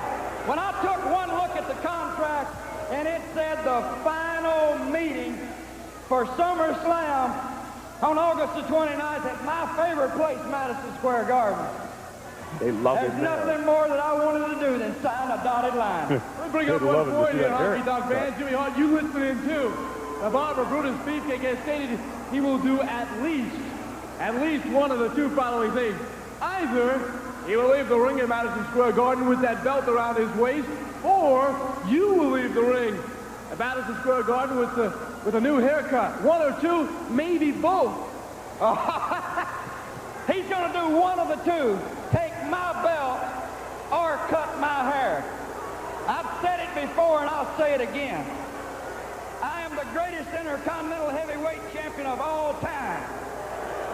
Nobody's taken my belt and nobody's cutting my hair. The final meeting, Brutus the Barber, because if you can't beat me then, you will never, ever get another chance for the honky-tonk man. I'm going to do one thing in Madison Square Garden. I'm going to sing my song loud and clear. Thank you very much. All right, honky-tonk, we'll find out. Honky-tonk is going to sing. I think the pressure's on Beefcake, McMahon. We'll be back with more World Wrestling Federation action. The big red machine on its way to the squared circle. The Bolsheviks. Big, powerful tag team combination. And the Bolsheviks, as you know very well, Jesse at SummerSlam, scheduled to square off against the combination, maybe a little bit bigger, maybe a little bit more powerful than the Bolsheviks, making reference, of course, to the powers of pain. That's going to be a great tag team matchup, without a doubt, because the two Russians are extremely strong, well-schooled in wrestling, and the powers of pain are like two gigantic mountains in there. Maybe the difference, that man right there, the Slickster. Yes, could very well be the difference. Oh, please. Slickster has a microphone. All of you dummies know by now when you see these two men talking to you, McMahon. On your feet and show a little respect. Wild Cone Radical thing to wrestling that man. Don't you believe in glasnost, McMahon? Believe in what? That Russian thing, what do they call that, glasnost? I thought that was something that you got in your nose when you had a cold. I don't think so. I don't believe in listening to this man sing. Look at Slickster. He's getting with the program as well. Hey, wait a minute, McMahon. People in glass houses shouldn't throw stones, you know. You've heard of that? I've heard of that. What do you mean by that? Well, I mean, I've heard you sing, and I don't think you have any right to knock Mr. Volkov. Now, wait a minute. In fact, I guess you'd call it privilege to see you do it live. I think, as a matter of fact, it was your introduction, wasn't it? Did I really do that? Look at the head on Boris Zukov. We had an occasion to chat with the powers of pain. Brief comment earlier. Here's what they had to say. The Bolsheviks, Russia's greatest athlete, and Slick, their manager. Welcome to the Wild Kingdom. Powers of pain. The Wild Kingdom, the powers of pain. They look like there's something out of the Wild Kingdom. Yeah. Big Boris in there, kicking to the sternum area. I don't think they're Harvard graduates, do you, McMahon? I don't know that much about them, actually. I mean, by listening to them talk.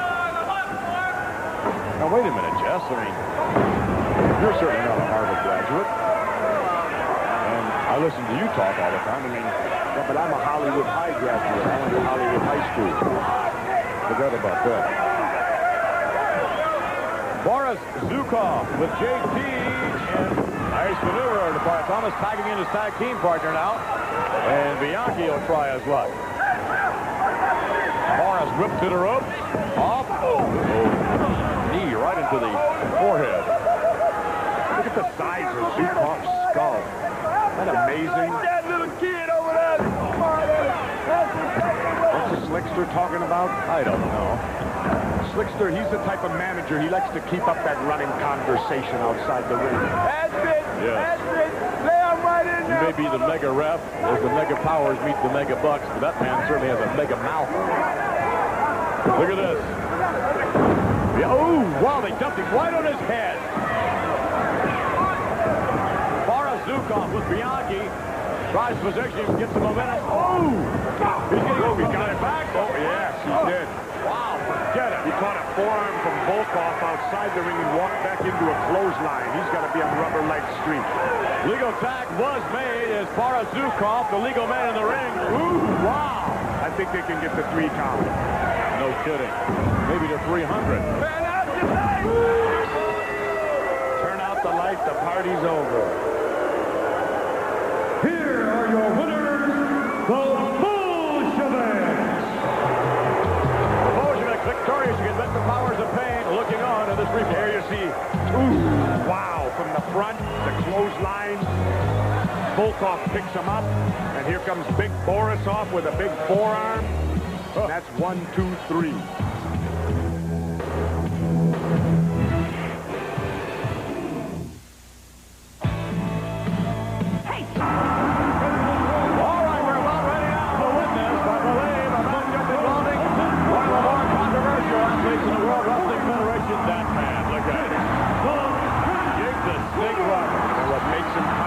Is what's in the bag. To a certain extent, yes, but the DDT also makes it very controversial. Many feel that particular hold should be banned. Harley Manson. Yep. Harley Manson. Harley Manson, yes. He's not related to Chuck, is he? Chuck. Chuck who? Chuck. You don't mean as in Charles Manson. Chuck. Maybe Chuck to you. No, I doubt there's any relation whatsoever. Maybe the big boss man. Jake the Snake. How about Manson trying to display a little of his power here? Jake the Snake. He's put together, you know. Jake's more wiry but powerful in his own right. And Jake's so devious, though. That's what makes it tough. Wow. You just never know how Jake's going to come after you. I mean, Jake is a man who really has it all. He has the speed, the agility, all kinds of scientific wrestling. They just keep you off balance, just like he did here. He wants the big man to come on in after him, you know? And Manson moving the Snake back to the corner. Gives him the whip to the far side. Here comes Manson right after him and misses. Yeah, see, Jake suckered him into that. He let him into that a little bit earlier. Right hand by Jake the Snake. Series of them here. Jake the Snake looking forward to his matchup in the SummerSlam against Big Nasty Hercules. That'll be a great matchup, a great matchup. Well, you know, McMahon, on sale this Tuesday, and for you, McMahon, that's one day after Monday, just so you got it straight. WWF's interview in the magazine, the major interview with Jake the Snake Roberts, and he has some really nasty things to say about Ravishing Rick Rude, for one thing, in that interview. I bet he also has some very interesting things to say about his lovely wife, Cheryl. Have you ever met Cheryl Roberts? I don't hang around with those kind of women. What do you mean by that? She's a knockout. Red light women don't appeal to me. Nice ladies don't appeal. Here it comes down. DDT down to the camera. Forget about it. As powerful as Manson may be, if you suffer the DDT, you are OUT. McMahon, Cheryl Roberts is not a nice lady. Maybe not in Europe, but a little blood there on the shoulder of Jake the Snake. Cheryl a little bit in the match. Cheryl Roberts is a troublemaker. Yeah, there's someone getting a little closer look with those WWF binoculars in. Getting a closer look at Damien. It's Damien. Look at this. Oh, down into his face. Oh, look at that. Ah! Yeah. And there you saw the results of the DDT. Wham! There's the DDT right there. It's lights out for Manson. And Jake the Snake notches up another big one. And he'll definitely be a part of SummerSlam 88. That's what's busted open. Mr. Manson, the DDT. Let's take you to the Event Center. Welcome back to the World Wrestling Federation Event Center. It is happening tonight at the Boston Garden. Tag team competition. You will not want to miss this one. Axe and Smash of Demolition to face the British Bulldogs, Davey Boy Smith and Dynamite Kid. They're standing by with Matilda. You know, the British Bulldogs have been beating all the tag team wrestlers in the World Wrestling Federation, and now we've got a chance at Demolition. Demolition, we're going to take those belts. Our foundation, I'm sorry to say, there's going to be nothing left of you. Isn't that right, Dynamite? That's right, David boy. Demolition, when we get in the ring with you, we're going to run circles around you. You're going to drop like two big Clydesdale horses with your tongues hanging out. You're going to roll over on your back. We're going to cover you 1, 2, 3 and take those belts away from you. Isn't that right, Matilda? They're out to prove they do indeed deserve a title shot. The Macho Man, Randy Savage, in this return bout with the $1 Million Man, Ted DiBiase. This one is hot. That's right, Savage. I knocked you off that podium and I made you eat some concrete and I stood by and I watched Andre the Giant choke you senseless Why? Because I'm a good businessman. I'm a good businessman, and a good businessman makes money like I do, and I've got it all. But a good businessman knows one thing. It doesn't matter how you get it done, as long as you get it done. And I have said it for a long time. I will have the World Wrestling Federation heavyweight title. Return match, Savage. This match shouldn't have to take place, and you know it, Big Hughes. You know I beat you senseless the last time we were in the ring. And if it weren't for the World Wrestling Federation continuously protecting you, the belt would be mine now. But what goes around comes around, Savage, and yours is coming around fast. Take that to the bank. The $1 Million Man, Ted DiBiase, the last time he was here, the World Wrestling Federation Championship eluded him. He has another shot at the title against the Macho Man, Randy Savage. That is only one of the spectacular matches taking place. The Hart Foundation, they are going to face the fabulous Rougeau brothers in tag team competition. The Birdman, Coco Beware, squares off against the Outlaw, Ron Bass. Action smash of Demolition in a non-title bout against the British Bulldog. The Honky Tonk Man to defend his Intercontinental title against Brutus the Barber Beefcake. A lumberjack match, Hacksaw Jim Duggan to beat Andre the Giant. And a return bout, the Macho Man, Randy Savage, defends his title against the $1 Million Man, Ted DiBiase, at the Boston Garden tonight.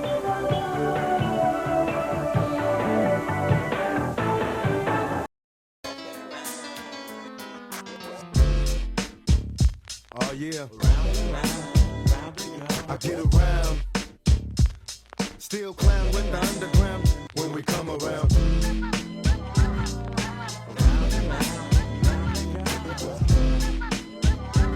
Stronger than ever. Back to get wrecked. All respect to those who break their neck to keep their hopes in check. Cause though they sweat a brother majorly. And I don't know why your girl keeps paging me. To tell me that she needs me. Cries when she leaves me. And every time she sees me, she squeeze me. Lady, take it easy. Hate to sound sleazy, but tease me. I don't want it if it's that easy. Hey, yo, bust it. Baby, got a problem saying bye-bye. Just another hazard of a fly guy. Your ass wide don't matter. My pockets got fatter. Now everybody's looking for the ladder.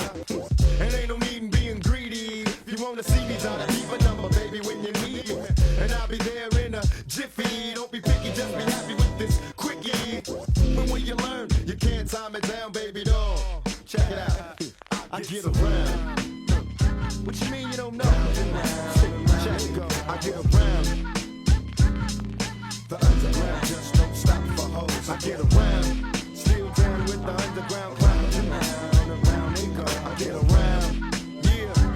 Hey yo, Shock. Let them hoes know. Now you can tell from my everyday fits, I ain't rich, so cease and desist with them tricks. I'm just another black man caught up in the mix, trying to make $1 out of 15 cents. Just cause I'm a freak don't mean that we can hit the sheets. Baby, I can see that you don't recognize me. I'm Shock G, the one who put the satin on your panties. Never knew a hooker that could share me. I get What's up, love? How you doing? Right. Well, I've been hanging, singing, trying to do my thing. Oh, you heard that I was banging your homegirl you went to school with. That's cool, but did she tell you about her sister and your cousin? Thought I wasn't. See, weekends was made for Michelob, but it's a Monday, my day. So just let me hit it, yo. And don't mistake my statement for a clown. We can keep it on the down low, long as you know that I get around.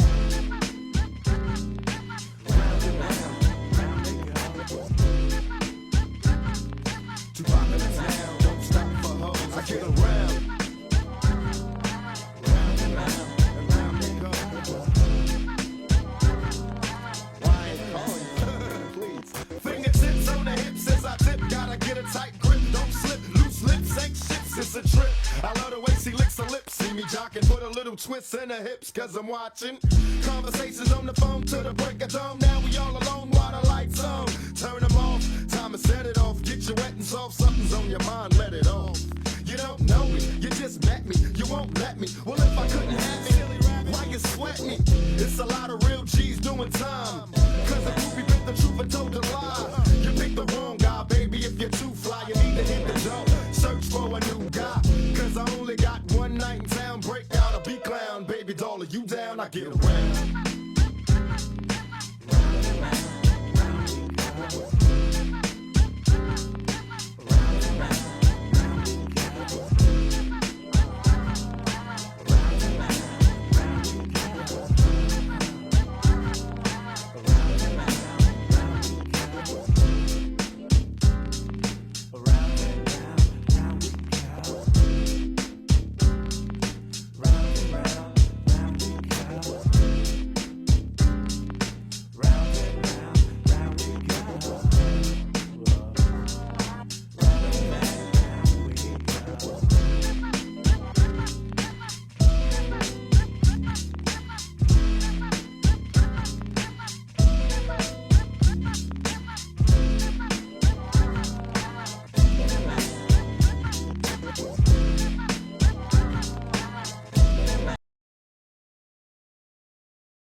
the season premiere of American Gladiators.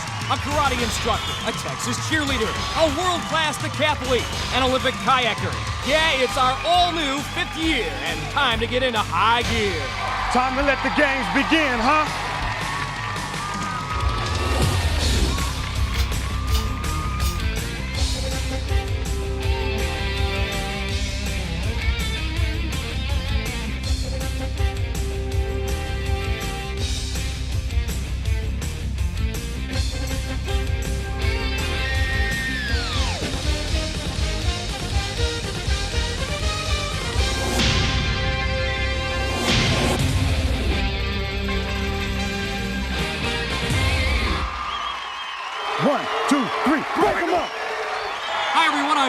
And welcome to the season premiere of American Gladiators. You know, this is our 5th year, and we are definitely going to shift into high gear. There's a new high-tech look here in Gladiator Arena. We'll showcase 4 brand new events, including the most demanding eliminator ever. And also our team of Gladiators has added some extra firepower Piece of cake. to its already talented lineup. I'll also be joined by a new co-host this season, and she brings some excellent athletic credentials to the arena. Her name is Lisa Miloski, an outstanding basketball player in college and now a sportscaster at KPRC TV in Houston, Texas, one of our Gladiator affiliates. Lisa, it is terrific to have you here. Well, Mike, I am absolutely thrilled to be here. I have, of course, been watching the American Gladiator show on TV the past 4 years, and I've often thought to myself, I'd love to take on the Gladiators myself. But now that I've been here, watch the contenders scrimmage the Gladiators, well, I have definitely changed my mind. Well, as you now know, competition is the name of the game here at Gladiator Arena. So let's get it on with our marquee event, Powerball. We kick things off with the men today. John Schwepker of St. Peters, Missouri, and Wesley Barry of Duarte, California. John Schwepker, 6 foot, 190 pounds, a sales rep for Anacomp Corporation in Missouri. He will battle Wesley Barry. They call him Two Scoops, 5'11", 163, a karate instructor. And Two Scoops may need 3 because our trio of Gladiators are ready to get this new season off to a bang. Turbo, Saber, and Hawk. Once again, 45 seconds, the time limit. Contenders will try to score as many times as they can in those scoring cylinders. The one in the center with 5 points. Great move by Wesley Barry right off the bat to get by Turbo. Wes getting double teamed by Hawk and Saber there. Right there. Mike, both these guys are excellent track athletes, and they're showing it. So far, Wesley with the only score, but a super move right there on Saber and Hawk as Schwepker scores. Wesley Barry in the center cylinder now. We're under 20 seconds. And Wesley again. John Schwepker followed him right up, used him as a screen to score in an outer pot. Powerball has lived up to his billing. Final seconds. What a match between Turbo, Saber, Hawk, John Schwepker, and Wesley Barry. Oh boy. There is no substitute for speed and quickness in Powerball, and here Wesley gives us a graphic illustration of what it means to shake and bake. Wesley, a heck of an effort out there. My gosh, you certainly had to use your quickness. You were very proud of your agility, and you used it out there today. Yeah, I feel real good about it. I just got to pull it up to 260%.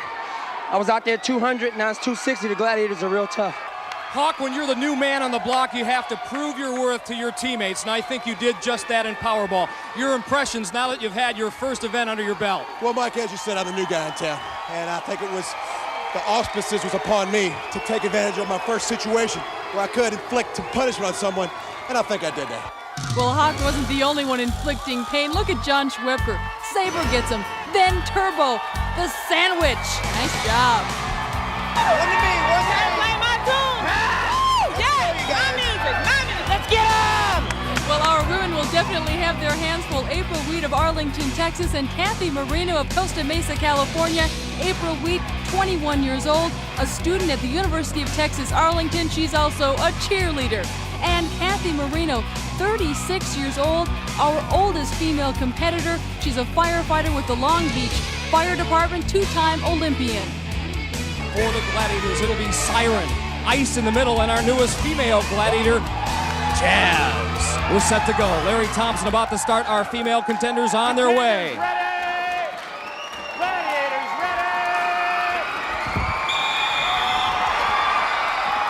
Kathy Marino powers her way to an early go as Siren let her go, thinking that her teammate Jazz was there. She was not. That time she wrapped her up. April looking for some room, can't find it against Jazz. Jazz looking good in her first event. Oh, and what a hit Ice put on little April. 20 seconds. Well played match so far. Jazz, Ice, and Siren have meshed well together so far. Wow. April Wheat, though, using her quickness to score. 5 seconds to go, and now Kathy powers one past Jazz. And that is it. April took a terrific shot from Jazz and a little blood trickling from her nose, but she's okay. April's giving up a lot on size here, takes a big hit from Ice. She's only 115 pounds. And look at our newest gladiator, Jazz. She is tough. Jazz, I don't care how athletic you are. It usually takes new gladiators a while to learn how to play powerball, at least mesh with their teammates. You did exactly that. Your impressions of your first event? I love it. I've had good coaching, good support from everybody around me. It's making me feel right at home. You just want to get in there and do your best, and the best happens to be right up there with the rest of them. Hard to control that adrenaline rush, huh? Yes, it is. And I'm going to take it all the way through the games.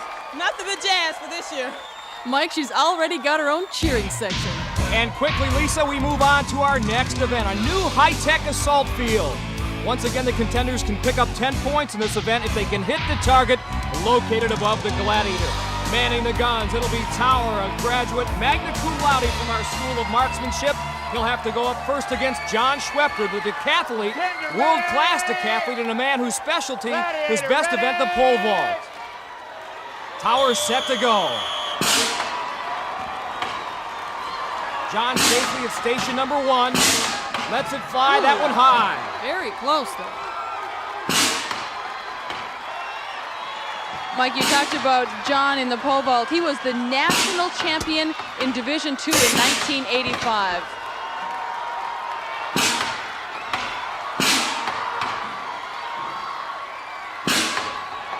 John now at station number 3, nearly takes Tower's head off there. We're under 30 seconds.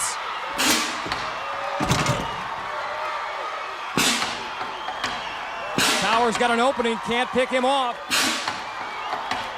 John throwing southpaw, he got it. He got it. First shot, first time was the charm. Tower goes up in a puff of smoke. So John picks up 10, he now leads 16-9. But Wesley Berry gets his shot, 2 scoops from Duarte, California. Calls himself 2 scoops because he always gives you that extra effort. He'll need it here against Tower. He certainly has the quicks here in assault. Got to work on his aim a little bit, though. You can see how fluid this man is. Tower bearing down on Wesley.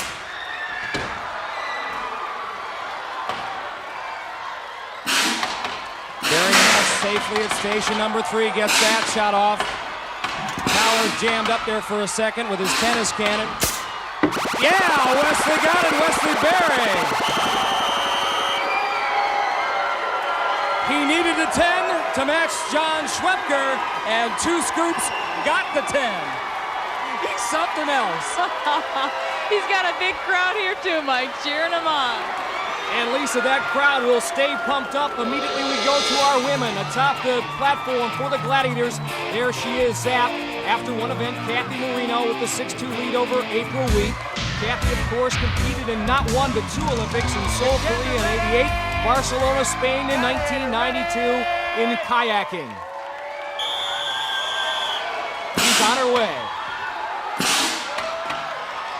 Mike, you know, Kathy is recovering from a hamstring pull. We'll see how she does here, running back and forth. Looks like she does have a little hitch in her get-along there. She missed at station number 1, 45 seconds to go.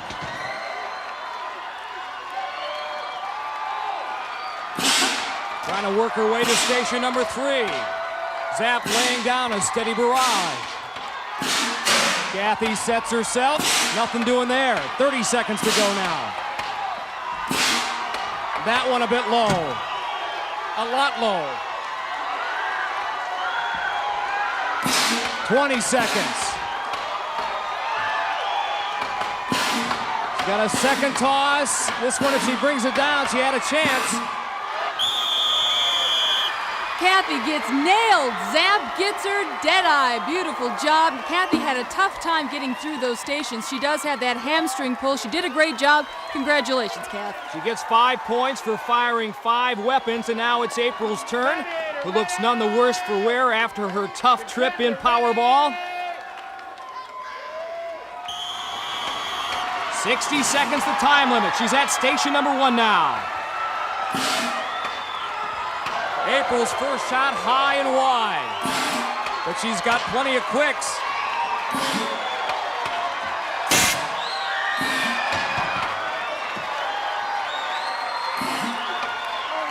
Contenders have 10 seconds at each station to try to get the shot off.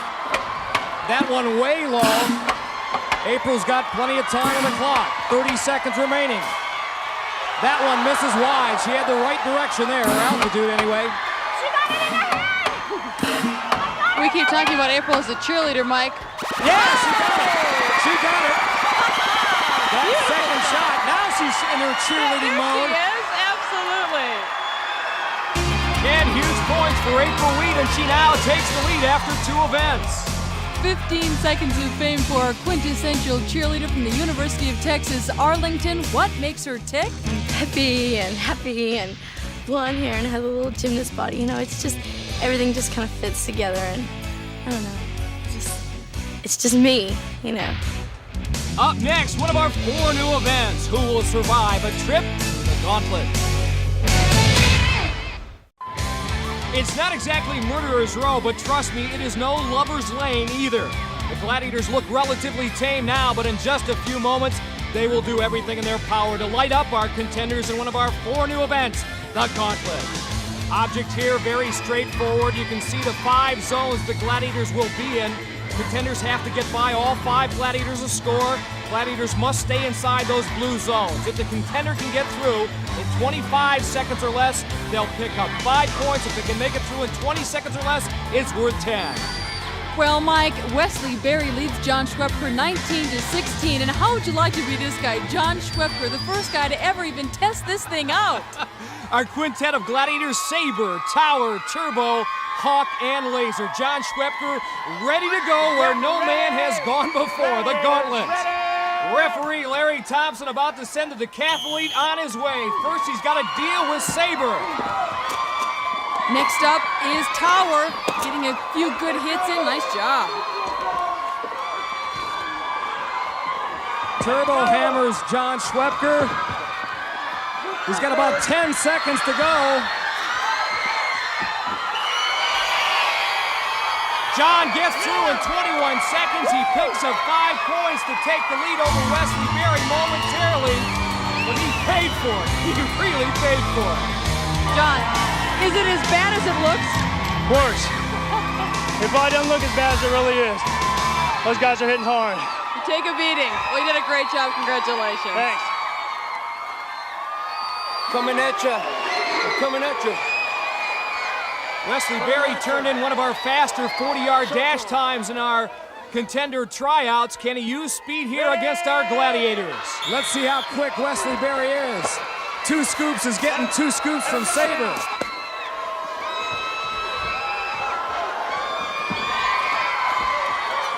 He's already spent 10 seconds inside the gauntlet. Hawk's pinning him up.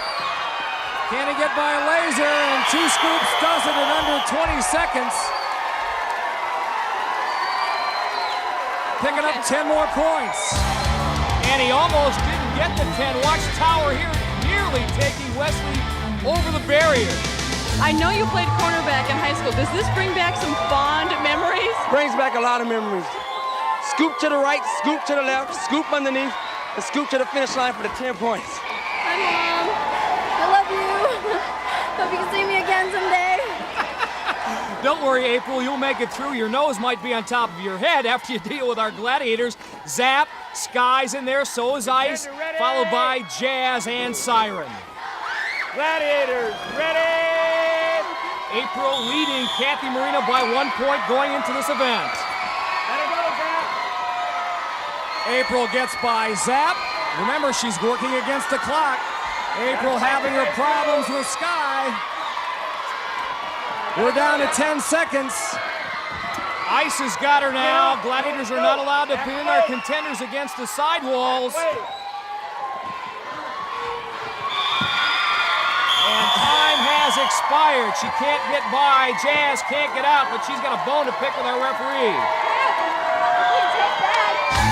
Mike, here's a look at that replay. As you mentioned, it is illegal for the Gladiators to pin the contenders and impede their forward progress. That is illegal. Larry's telling her, no way, Ice. Disqualification for the Gladiator. Contender awarded 5 points. 5 points. And the ruling puts a smile on April's face. No worry, Mom. See, she's okay. She survived the gauntlet. Can Kathy Marino? Contender ready. Kathy Marino knows all about pressure. Gladiators ready. Competing in Seoul and Barcelona in the Olympics and in kayaking, but this is real pressure, real heat in the form of 5 gladiators. She's muscling her way through. Got by Zap, got by Sky, got by Ice, but she's running out of time. Jazz is giving her some serious problems. 5 seconds left to go on the clock. And she's still got to get by Siren. Kathy does not. The Gladiators do their job. Time has expired. Mom, what have you gotten yourself into? Kathy expended a lot of energy trying to get by Ice, Sky, and Zap. By the time she got to Jazz, there is no way she can withstand her firepower. Well, speaking of fire, putting out fires is what 36-year-old Kathy Marino does for a living. She works for the Long Beach Fire Department, and as we have mentioned, she is a former Olympic kayaker who now recalls opening ceremonies in Barcelona. And when you walked in, the whole crowd was going, stark raving wild for you. It was such a feeling of accomplishment, and also you're representing something more than yourself. Welcome back to Gladiator Arena, Los Angeles, California. Time now for Breakthrough and Conquer, part football, part wrestling, and all trouble for our contenders. The women will start things off. Kathy Marino will first have to get by Ice in Breakthrough. The bigger they are, the harder they fall. And then it's on to the Conquering to see what she can do with 6 foot 3 inches of Sky. Game face. Chance for the contender to pick up 10 points if they're successful in both of these disciplines. Kathy trying to make some kind of significant move on Ice. Ice isn't buying it and trying to ride her out of bounds and does. Yes! Yeah! Kathy tried to overpower Ice. You've got to make a move. Ice is tough. Now Kathy's got 10 seconds to see if she can pull any portion of Sky's body outside that Conquer ring.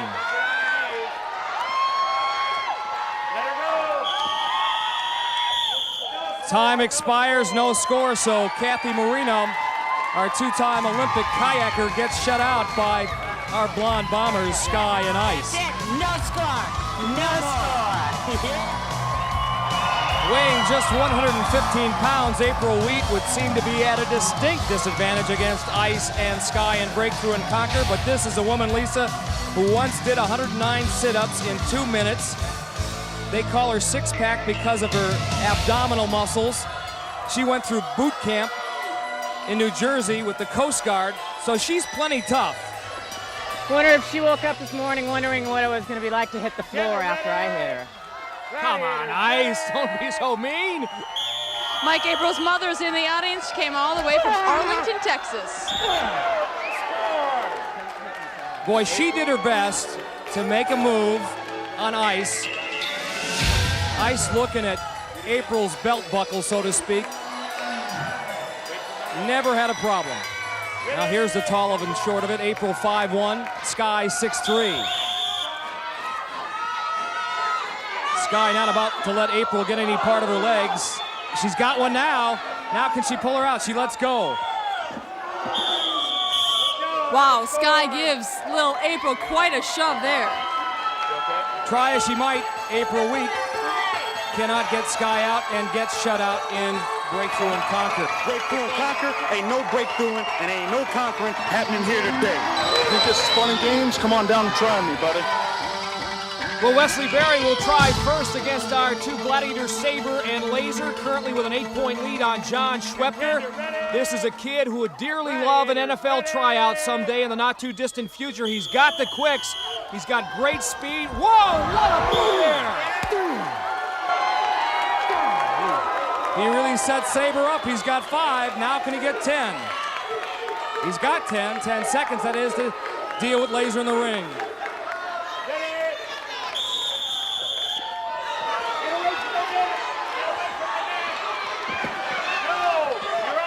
The man who calls himself Two Scoops gets 2 scoops in Breakthrough and Conquer.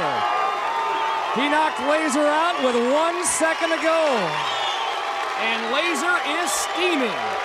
Wesley, there are very few people who beat both Saber and Laser in Breakthrough and Conquer. You did it. Yeah, I had to turn it up to 270%.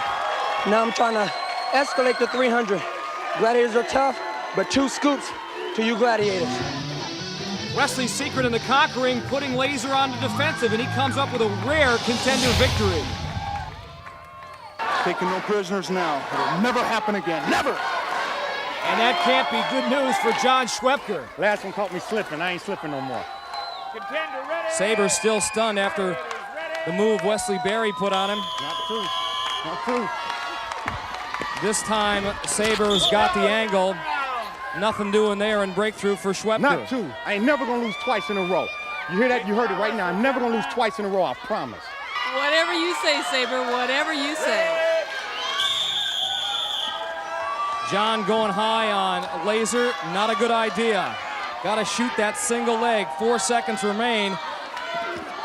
Laser too quick, too powerful. Schwepker, John Schwepker, gets shut out in Breakthrough and Conquer. Well, John trails by 18 points, and he's treating this trip to Gladiator Arena with the same reverence as a major decathlon competition. He is our Division II decathlon champion. So I feel if I win this, I'm going to put myself up there with some of the elite athletes in America.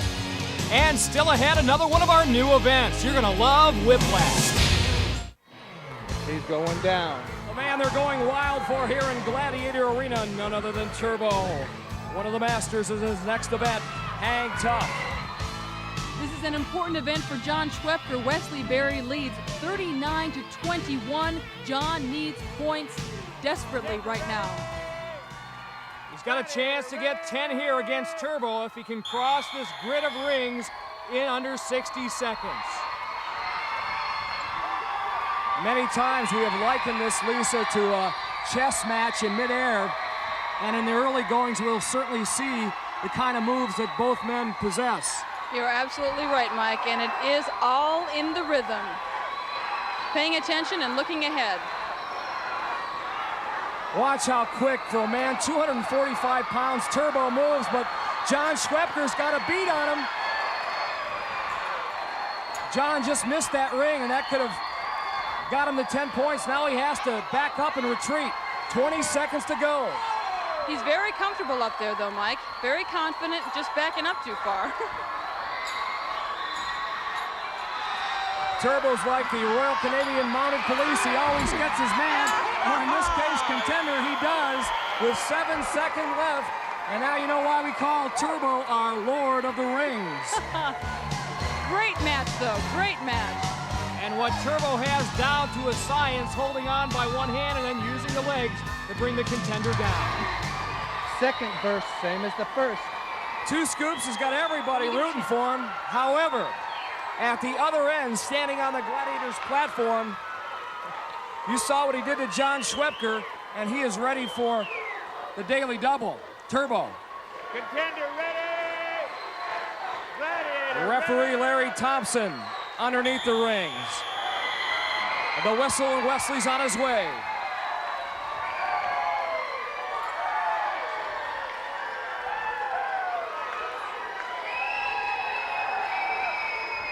Wesley electing to take the outside line. That may not be a good idea against Turbo because it's very easy to get cut off that way. Turbo's got the leg lock. He's smiling, Mike. I think this is good night in any language. It is. Turbo's having a ball up there. Oh. Wesley's not going to go easy, but there's just no way. When you've got 245 pounds of Turbo draped over you, are you going to be able to hang tough? Well, Mike, we've got to look at Turbo again. Look at him smiling. He is having a grand old time. Poor Wesley didn't have a chance. Gladiator Arena going wild for the one Gladiator that can hang with the best of them. She's Zap. First up for our ladies will be April Wheat. April now on her way. Zap getting turned around early on. April, our gymnast, Mike, you know she loves the rings. April going down right down the middle. Unfortunately, that's the same line that Zap has chosen. Now April is desperately searching for a ring to hang tough with.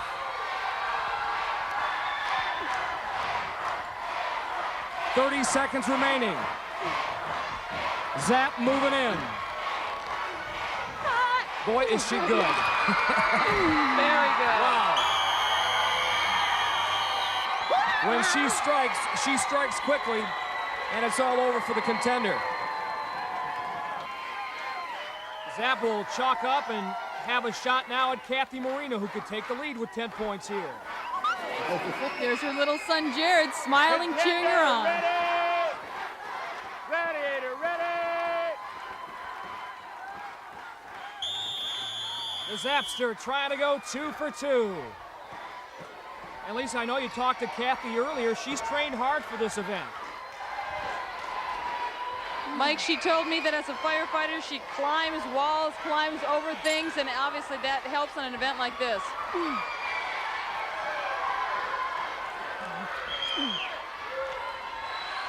Oh, she's got a small... Oh, I thought she was slipped by her. Yeah, she was by Zap, and then the rings got entangled. She is hanging tough, as they say, though. Oh, I don't believe you got nails on. I know, isn't that hard? Zap is working her over. Oh my gosh! I knew she had a chance because of her great strength. Problem is, she's only got 8 seconds left. She's got a chance, though. 5 seconds. She can somehow make a move towards that platform. She's got it. Oh, man, time expired. No question she would have made it to the platform. Fantastic effort. But a great effort against one of the best female gladiators in this event, Zap. One more look at Kathy's strength. Zap didn't have a chance. Did you feel like you had her? I mean... You know, when we're up there, sometimes a lot of strategies to peel their nails off of... Look at these. Peel those off of a ring, people. So I just had to give it my all, and she hung on. And goodbye, Zapster. Coming up next, a real nail biter. It's called Whiplash.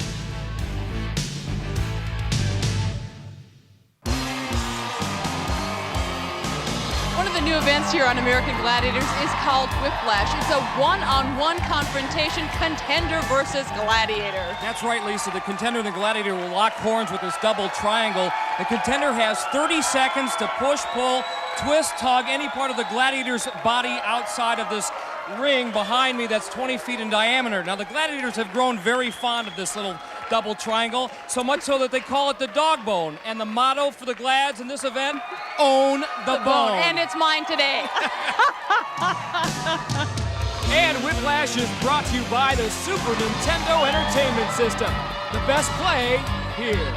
And once again, to own the bone, the contender must wrest it from the gladiator's grip or take any portion of the gladiator outside that ring. All right, wait for my whistle now. Turbo will do the honors against Wesley Berry. Turbo determined not to give any ground. And he uses a powerful twist and turn, used his body, used Wesley Berry's leverage against him, and Turbo owns the bone.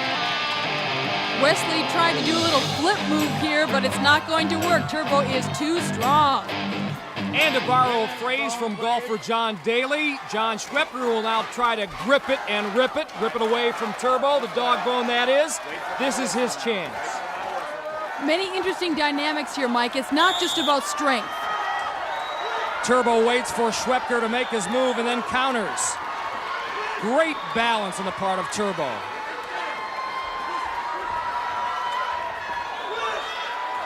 Actually using his lower body to trip Schwepker up. 10 seconds to go. Can John Schwepker grab the bone, grab that double triangle away from Turbo, resting, pulling, wrenching. 3 seconds, 2 seconds, 1 second, and Turbo's done it again. He shuts out both of our contenders. Excellent display of balance and using the contender's body against him. You stayed low, kept your balance up there, and you would not let go of the bone. It was yours today. It's all about center of gravity. And I'm making a promise to you right now. Nobody will beat me up here. Promise. The women now take center stage. A look at Siren and Kathy Marino. Kathy trailing April Wheat by 1 point coming into this event. Okay, wait for my whistle now. Siren will look at our referee as opposed to wait for the whistle, our hearing impaired gladiator. Kathy Marino, a powerful woman. Siren has to be careful. She doesn't get pulled out. She's on the brink, but she drags Kathy back in. Who will own the bone? Who will win whiplash? 13 seconds left, and that body's gonna touch the outside the ring. She stayed alive. I don't know how she did it. Siren hanging on, and that is it. No points for Kathy Marino. She tried like the Dickens, but Siren, on the brink not once but several times, hangs on. April Wheat up next. She leads by only 1 point, and that bone is nearly as big as she is. She's only 115 pounds. And Siren, of course, will be a little bit angry after that last match with Kathy. Again, 30 seconds the time limit. Siren needed all of 2 seconds. April lost her grip against the powerful Siren, and that was all she wrote. Again, our contenders trying to score as many points as they can here in this preliminary seeding round. They will be seeded 1 through 8 after this. Of course, their ultimate goal, the first half championship. We'll be back. It is crunch time here at Gladiator Arena, where we put an accent on the physical. Our crunch time event, the Joust. Kathy Marino trailing April Wheat by 1 point coming into this event. Kathy is up first. A look at her as she draws Sky. And a chance for the contender to pick up 10 points if they can knock the Gladiator off. Oh! Wow. Sky gets in the opening shot. Kathy's got to use her lower body strength, stay low. Sky has got her off balance. Kathy's doing a pretty good job deflecting a lot of those shots.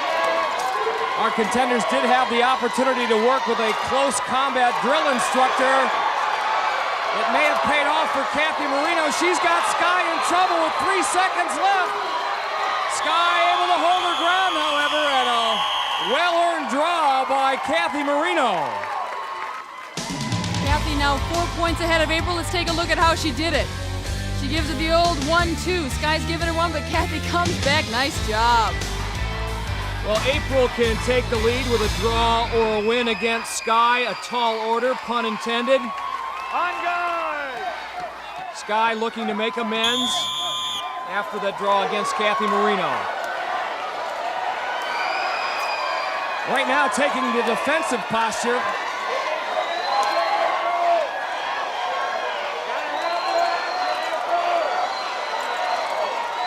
She's trying to get aggressive. Sky just doing a little bit better job with this stick. And boy, give April Wheat a lot of credit in here. Wow, she's got great balance. Oh, wow, nice. And she kept her balance there. Hey, look at this. April Wheat back on the scoreboard with 5 points. And isn't that a great picture? Sky 14 inches taller. Another draw, who would have thought? Now take a look at this. Little April, 115 pounds. She absorbs those blows. Crunch time now for the men. Wesley Berry leads John Schwepker by 18. With the Cathlete up first, and he draws the Tower of Power. Tower's career record, 11-1. He rarely loses, and he's got the job done quickly there against Schwepker. He shows us why he's 11-1. And wasting no time, he's back on the platform again. He never left it. There's Wesley Berry. Well, Mike, Wesley Berry is obviously overmatched. Tower, much bigger guy. But Wesley has always relied on his quickness. Will it work to his advantage here? Awfully quick with that pugil stick. Tower in trouble. Now he regains his balance. But this is a great match. Oh, they both go off. Oh, they both go off same time. Larry Thompson's going to have an interesting ruling here. And as we look at this replay, the key is whose body leaves the platform first. Wesley Berry completely off, Tower still on. The rule is that whoever leaves the platform with both feet first is the loser, and in this particular case, it was the contender, so the winner, Tower. That's right. Big is bad. Always remember that. One more time, Tower on the right, his foot still on the platform. Wesley Two Scoops Berry has quite a story. We call him the Miracle Man. Back in 1988, he burned 50% of his body. A gasoline truck exploded. He was walking by. That's what it looked like then. 8 months later, this is what he looked like, a miracle. From that moment on, I said, I'm going to live out life as if it's the last day. So that's why I put all my energy into everything that I do, because it could be my last day. So I want to put a smile on someone's face before I leave this earth. I can bench press. 510 pounds. My daily calorie intake is 7,000 calories. When I cheat on my diet, I eat pizza. One thing the fans should never know about me is when I cheat on my diet, if I set my mind to it, I could accomplish anything. I love the gauntlet because I get to kick some butt. I knew I was strong when I won the Mr. America. My ultimate fantasy is to become a motion picture actor. It's obvious I'm from the Midwest because I'm an all-American boy. Welcome back to Gladiator Arena, and this is the one we've been waiting for. We've redesigned it, and we have definitely made it tougher. It is, of course, the final event, the Eliminator. Our women will start things off. Kathy Marino, April Wheat, poised, set to go with the Versa Climber. This is the newest part of the Eliminator. It is 25 feet high.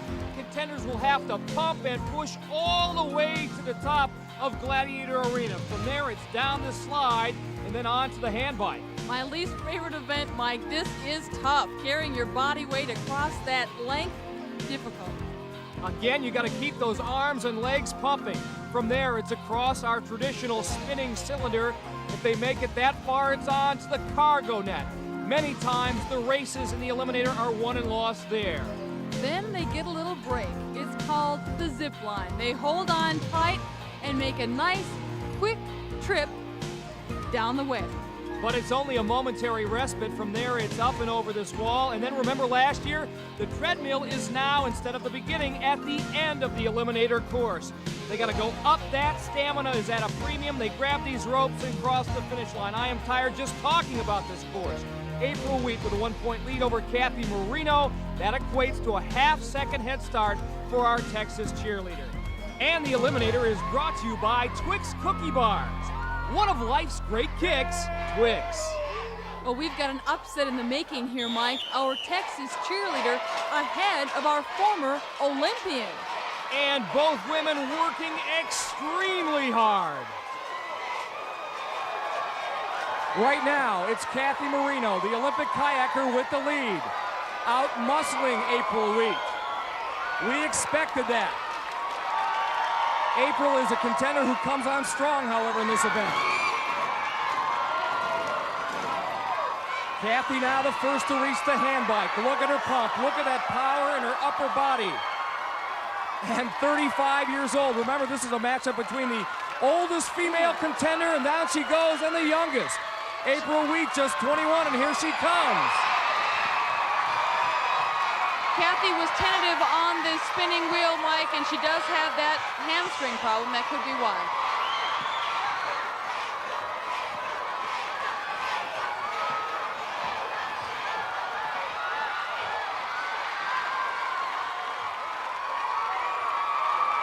Down the zip line they come. After they get over this wall, the treadmill will tell the tale. April, the first over the wall. Now the treadmill. Pump those arms, pump those arms. She has done it. Now she swings from the rope and crashes the barrier. She wins it. And come on, Kathy, push, push, push, push. Yeah, she has made it as well. Here she comes. Oh, man, is she exhausted. What a display of stamina by both our women. What a rally. You just about let her get you, but you came back. Yeah, I had to. I had no choice. This is it. This is it. Congratulations. Just the little guy. The little guy one. You did it for the little guy. Yeah. And you did a great job. Congratulations. And to April's mom, your daughter not just survived, she excelled. In the men's competition, Wesley Two Scoops Berry has dazzled us all and built an 18-point lead on John Schwepker, giving the karate instructor from Duarte, California, a 9-second head start. Can the decathlete overcome that? Let's find out. He's with Lisa. John, you are a decathlete, and most times the decathlon comes down to that 1,500 meters. How were you in the 1,500? Last year I had the fastest time in the world, so I'm gonna try. You're ready for the comeback. I got a big deficit to make up here, but I'm gonna give it all I got right here and try and come out on top. Good luck. Fastest in the world last year in the 1,500 meters. This is a totally different proposition, though. On course for the Gladiators, a look at Hawk and Saber. They will impose a 7-second penalty should our contenders fall off the handbike. Ready! Wesley Berry had the fastest eliminator time of all of our contenders in practice in 51 seconds, and look at him work over this Versa climber. John Schwepker has a lot of ground to make up. Two Scoops just jumps down the slide. He doesn't even bother getting on his rear end there. Look at him fly.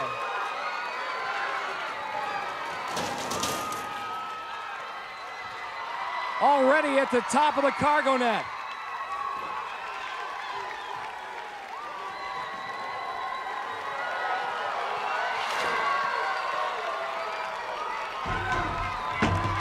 We may have to redesign this thing again the way Wesley Berry is going. That is unbelievable. Unbelievable. 50 seconds. Wesley Berry finishes the eliminator in 50 seconds, and let's find out what John Schwepker does. His time, 1 minute and 5 seconds. Wesley, there was no way he was going to catch you on that eliminator. I could see it in your eyes. You weren't going to let him do it. Yeah, I had to pump it up to 350%. And now I'm getting ready for next week. But I got to start at the first event with 410%. I was just going to say, are we going to see 500%? Yeah, if I keep on winning, the percentage grows higher. I can't wait. Thank Good you. luck. Wesley Berry, the amazing athlete, an amazing time in the eliminator, getting plenty of congratulations from our American Gladiators. Job well done to him and John Schwepker. Coming up next week, more preliminary seeding rounds. Until then, for Lisa Malowski and all of us here at Gladiator Arena, I'm Mike Adamley. See you again next week.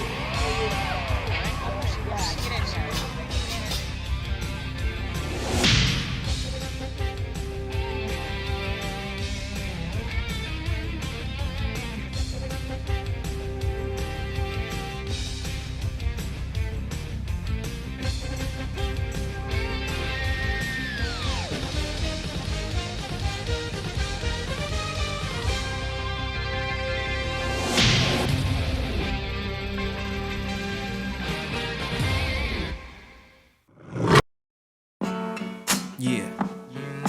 You know what? I like the players. No diggity, no doubt. Play on, play it. Play on, play it. Yo, Dre, drop the verse. It's going down, fade to Black Street. The homies got at me, collab creations. Bump like agony, no doubt. I put it down, never slouch. As long as my credit can vouch, a dog couldn't catch me. Say out. Tell me who could stop with Dre making moves, attracting honeys like a magnet, giving them orgasms with my mellow accent. Still moving this flavor with the homies Black Street and Teddy, the original rough shakers. Shutting it down, good lord. Baby got 'em open all over town. Strictly bitch, she don't play around. Cover much grounds, got game by the pound. Getting paid is a forte, each and every day. True play away, I can't get her out of my mind. Wow, I think about the girl all the time. Wow, wow. East side to the west side, pushing fat rides, it's no surprise. She got tricks in the stash, stacking up the cash, fast when it comes to the gas. By no means average, it's on when she's got to have it. Baby, you're a perfect 10, I wanna get in, can I get down so I can? I like the way you work it, no diggity, I got to bag it up. Bag it up. I like the way you work it, no diggity, I got to bag it up. Bag it up, girl. I like the way you work it, no diggity, I got to bag it up. Bag it up. I like the way you work it, no diggity, I got to bag it up. She's got class and style, street knowledge by the pound. Baby, never act wild, very low key on the profile. Catching feelings is a no, let me tell you how it goes. Herbs the word, spins the verb, lovers hit curves so freak what you heard. Rolling with the fatness, you don't even know what the half is. You got to pay to play, just for shorty bang bang to look your way. I like the way you work it, trump tight all day, every day. You're blowing my mind, maybe in time, baby, I can get you in my ride. I like the way you work it, no diggity, I got to bag it up. Bag it up. I like the way you work it, no diggity, I got to bag it up. I like the way you work it, no diggity, I got to bag it up. Bag it up, babe. I like the way you work it, no diggity, I got to bag it up. Hey yo, hey yo, hey yo, hey yo. Hey yo, that girl looks good. Hey yo, hey yo, hey yo, hey yo. Play on, play on, play on. Hey yo, hey yo, hey yo, hey yo. You're my kind of girl. Hey yo, hey yo, hey yo, hey yo. Hey yo. Cause that's my peeps and we rose deep, flying first class from New York City to Blackstreet. What you know about me? Now don't thing. Cartier wooded frame sported by my shorty. As for me, icy gleaming pinky diamond ring. We bees the baddest click up on this scene. Ain't you getting bored with these fake broads? How shows improves, no doubt. I've been thinking so. Please excuse if I come across rude, that's just me. And that's how a player's got to be. Stay kicking game with a capital G. Ask the peoples on my block, I'm as real as can be. Word is born. Faking moves never been my thing. So Teddy, pass the word to your nigga Chauncey. I'll be sending a call, let's say around 3:30. Queen Pen and Black Sheik. I like the way you work it, no diggity, I got to bag it up. I like the way you work it, no diggity, I got to bag it up. I like the way you work it, no diggity, I got to bag it up. I like the way you work it, no diggity, I got to bag it up. Yeah. Blackstreet Productions. We out, ride. We out.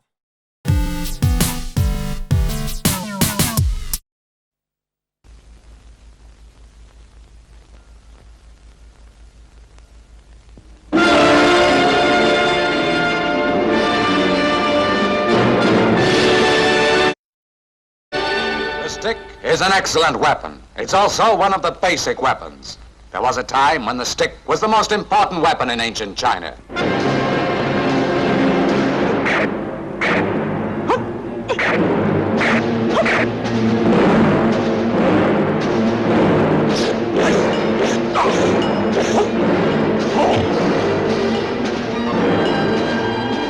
The Simi stick is one of the best kind. It's used with the right hand gripping one end and the left hand the middle part. It's good for attack, defense, and parry.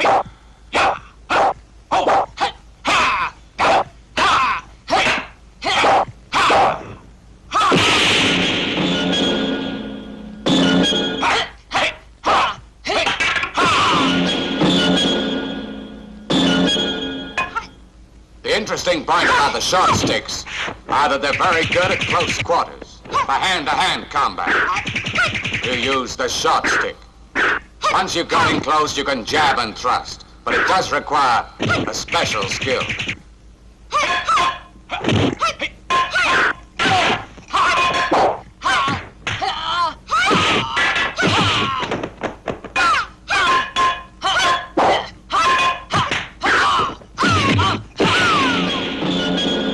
The yardstick refers, of course, to its length. It's sharpened at one end, and despite its length, it's also very good in battle, and it's surprisingly flexible. During the Qing dynasty, it was the favorite weapon of Lady Lu.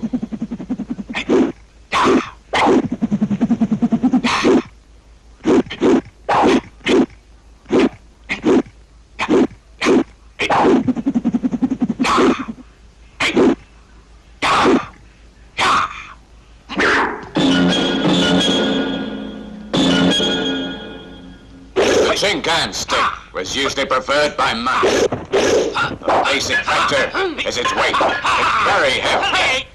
One blow can kill. The Zhuwu stick is also known as the mouse's tail. It can easily be used as a spear, and so is also good as a killing weapon.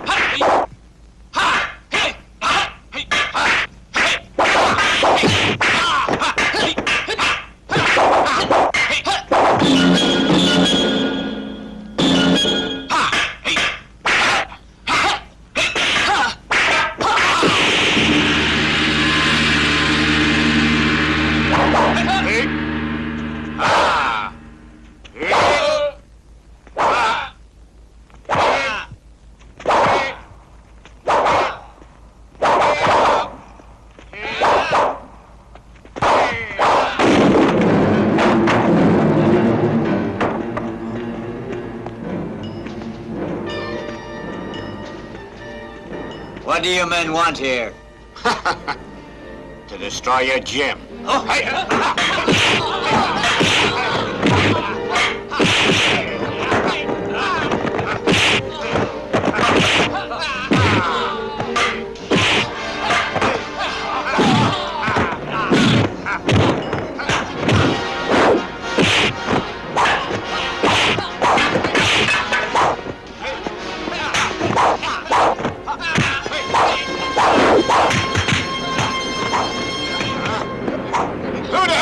How dare you cause trouble here?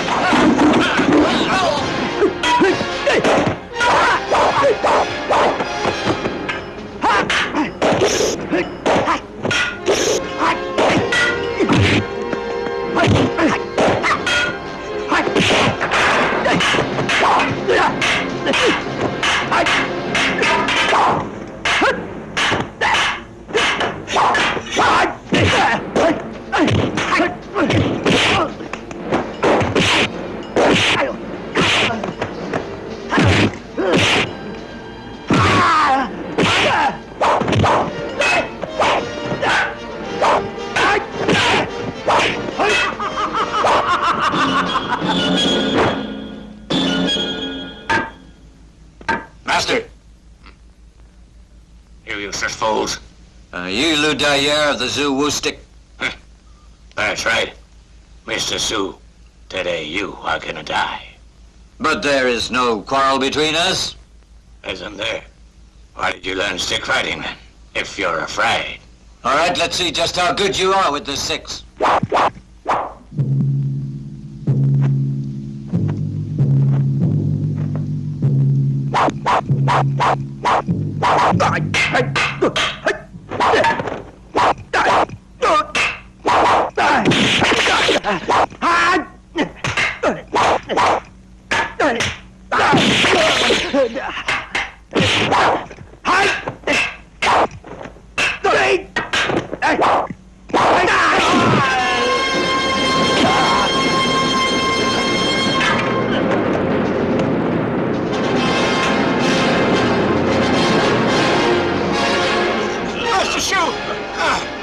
Master Shu! Master Shu! Master Shu! Master Shu!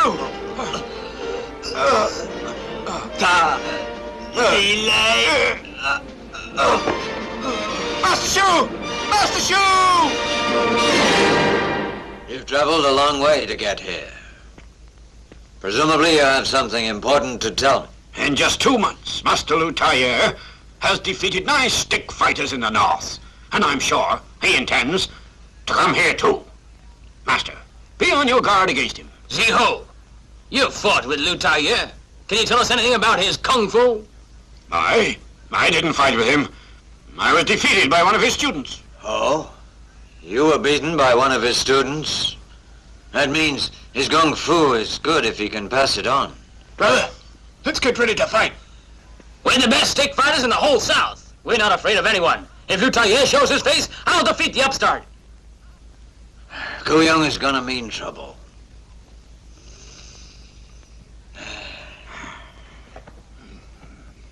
He isn't that good.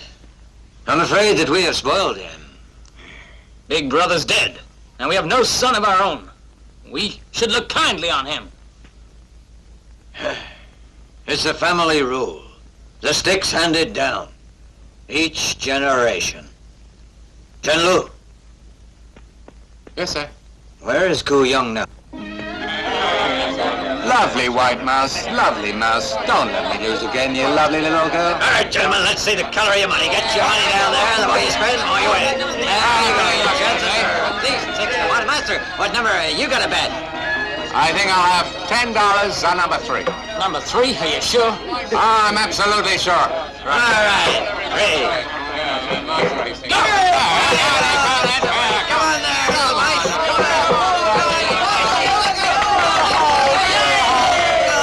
Damn it, lost again. Are you cleaned out?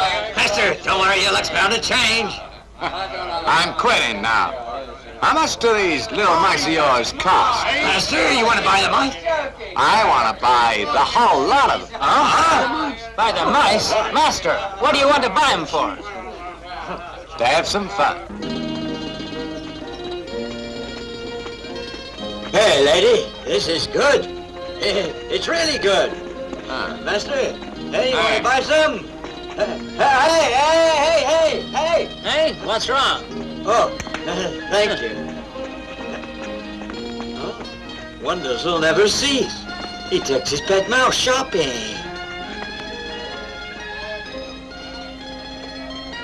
Hey, Master. Very pretty. Do you like it? Not bad. Come on. Lady! Would you like some tea, mister? Oh, no, it's far too bitter, much too bitter. I prefer sweet things like you. You're joking with me. I'm not at all sweet. Oh, yes, you are. You're very sweet. I'm infatuated with you. He's telling you straight. You're all alone. And if you ever close down this tea house, I'll take care of you if you like. Come on, don't be scared. My God. Hey, hold it. Did you say to take care of me? Hey, why don't you take a look in the mirror? You're as ugly as sin, bad as a pig. You cool bastard. First of all, you talk to me, then you run away.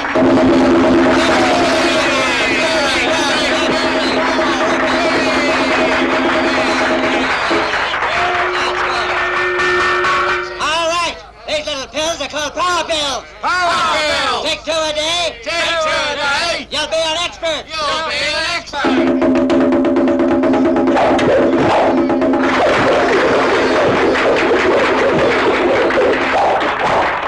An expert at Kung Fu. And you'll easily handle a rod. You're on the level. Do you really mean that? Don't try to cheat us. Are you telling the truth or not? What tricks can you do, huh? I see. So you think I'm just boasting, do you? Most certainly I do. Let's see. Yeah. My friend, I am here. With a stick. If any of you can get near to me and touch me, I'll give you $1. Huh?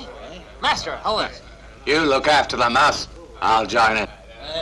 Hey, it looks like it's gonna be a good shot on this. Yeah. Come on. Come on, start up. If you can get near enough to me to touch, you can have $10. Here you go. Hey,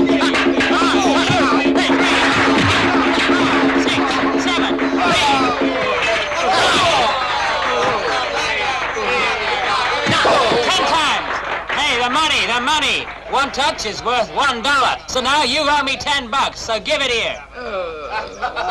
It's all right, my friend. I'm not interested in your money. But there's something I really must tell you. Fighting with sticks ain't allowed here. Ain't allowed? I'm from the Chan family. We're all experts with a stick. Master, your uncle wants you back immediately. He wants to talk to you.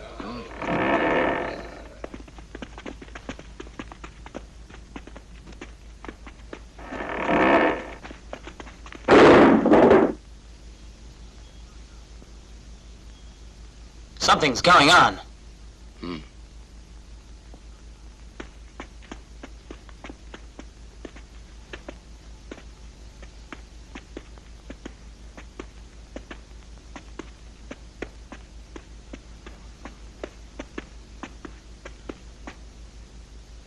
Uncle, third uncle, fourth uncle.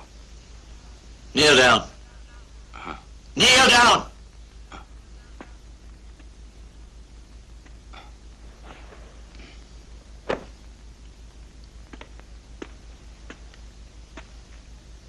What stick is that? That is our own stick. Our ancestors used it to rule. In the South, they were unbeaten. So the people made this stick for us, out of respect. Your father looked after it well. He was a worthy keeper. And now it is time to hand it over to you. Uncle! Kneel down. Huh? You understand? You do realize that only you are eligible to receive it. However, we do have rules. If you want it, you must first get it for yourself. Understand?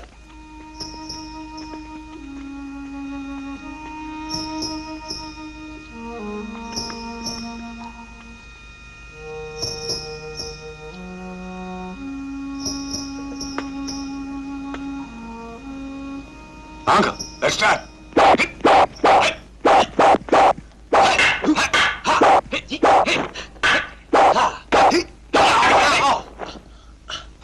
What kind of kung fu have you been learning? You can't even hold the stick. Take this.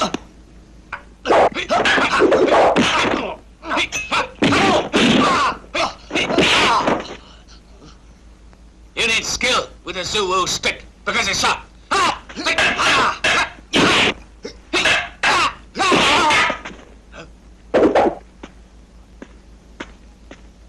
Master, come on, cheer up. If you can't pass the test, then they're gonna throw you out.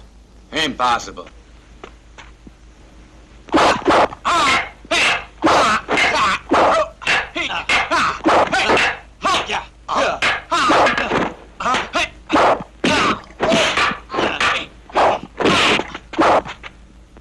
The Chi-Mi stick is one of the most common.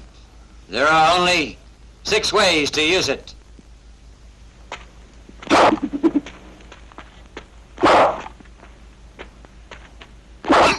To pass, to cut, to lunge, to break, close, thrust. Uncle, that's enough. You're not skillful to use this rod, so that means you can no longer stay. Chamberlain, throw him out. You've nobody to blame, except for yourself. You should have practiced instead of playing. If I let you stay, you will only make a fool of yourself. How can you do this to me? I'm a member of this family. You can't just throw me out. I told you it's a family rule. Oh, I understand. Now I see what you're up to. Because my parents said that. You want to get your hands on my legacy. All right, you can keep it. I'm going. Hold it! You don't belong to our family. You must take off the uniform. All right, but I want you. One day I'll return then, you see. Master! Master! Let him go!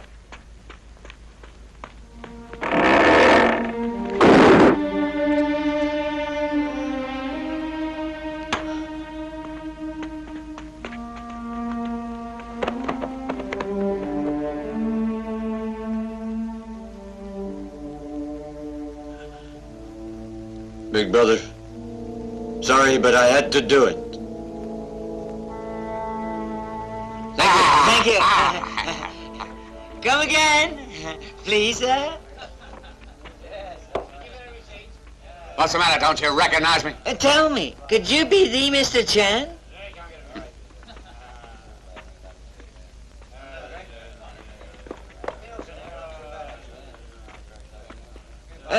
Excuse me, are you really the Mr. Chan? Do I look like I'm somebody else? Oh, it sounds, What are you doing? You're standing there. Get me some food. Yes, right away. Here's your food, sir.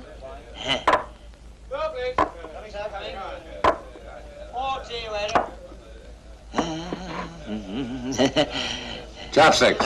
Oh, yes, sir. Yeah, well.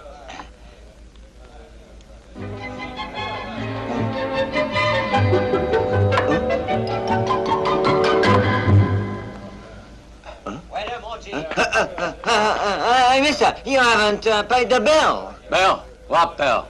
You haven't paid the bill for the food. You mean pay? But I've never paid for a meal in my life. I refuse. Huh? Hey, you mean you won't pay? Of course. Put it on tick. I told you I never pay cash. Hey, listen, everybody. Look at him. Look at him. You wouldn't believe this could be Mr. Chan. It couldn't be. Yeah, that guy's gotta be crazy then, eh? You're right there. Hey, look at him. Look at him. He looks really high and mighty. Hey, you beat me? That's because you insulted me. Huh? What do you mean? Hey, have you ever had such cheek before? He refuses to pay? Hey, let's teach him a lesson. Hey, that's right. Come on.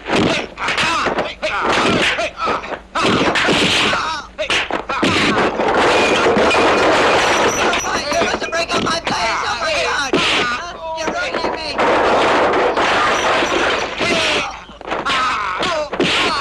Hey, where are you going? No, hey, come back, you. Where are you going?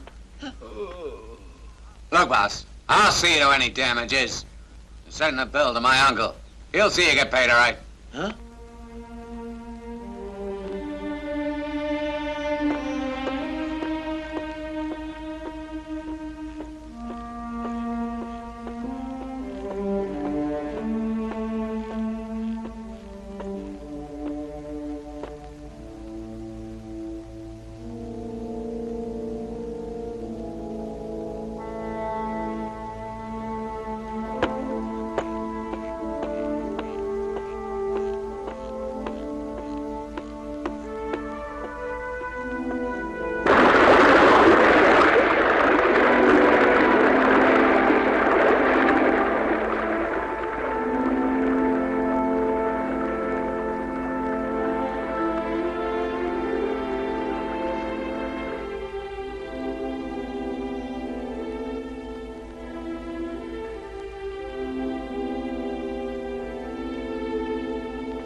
Thank you.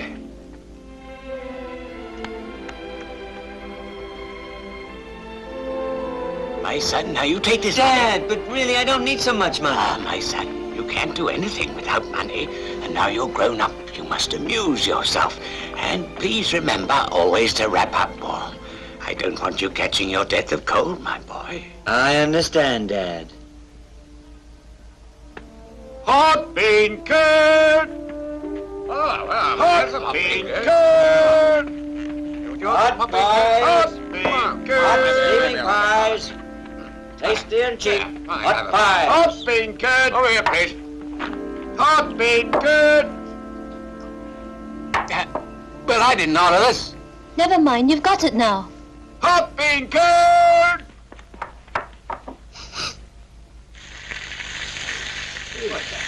Yeah, what's that awful smell? Yeah, what's that awful smell over there, Dad? Yeah, you can get out of here.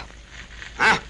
Are you talking to me by any chance? Who the hell do you think I'm talking to? Whatever you're selling smells awful. Are you trying to drive away all my customers? Huh? Hey, my friend, you mind your business, and sure as hell I'll mind mine. That way there's no problem. If your customers go, you can't blame me. What did you say? Hey, boss, the bill. The bill. Oh, mister, no, don't worry. I'll force him to leave. You can stay, huh? Hey, are you gonna leave? Huh? Nonsense. Why should I leave here? If you can't stand it, then you can leave here. All right. If you won't leave, then I'll soon make you change your mind. Huh?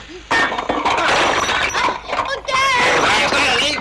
You dare push me around? Are you going to leave or Just not? because I'm new around here, huh?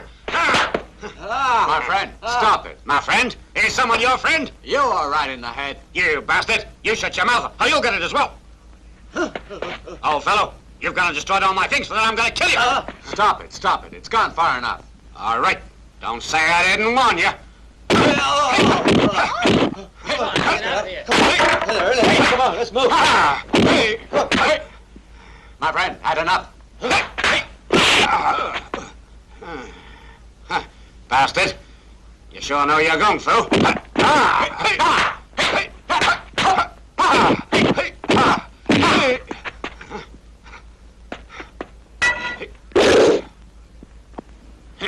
Now I'm going to show you my tied loose sticks.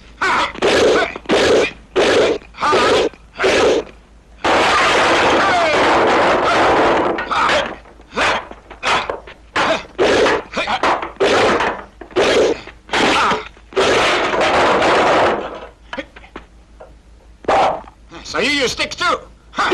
Occasionally.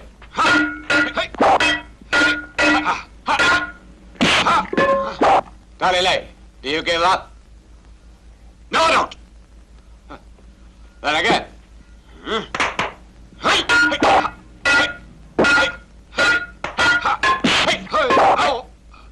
Again.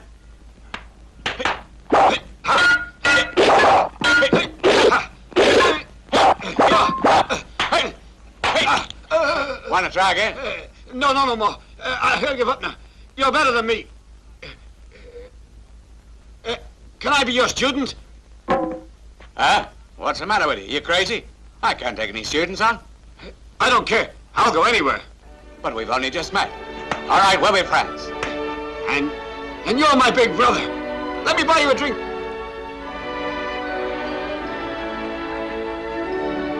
Brother, come on, let's drink. Okay. Hey, Master, here's your food.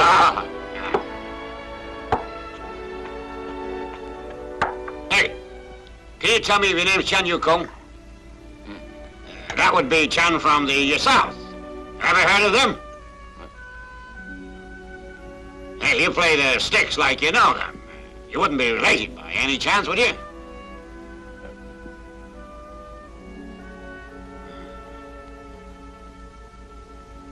Is on the heir of the family, Janguyong. I don't believe it. You look to be worse off than even I am. How come if you're meant to be the heir? I can assure you that I am the heir of the Chan family. Do you understand? I don't believe you. I don't really care, though.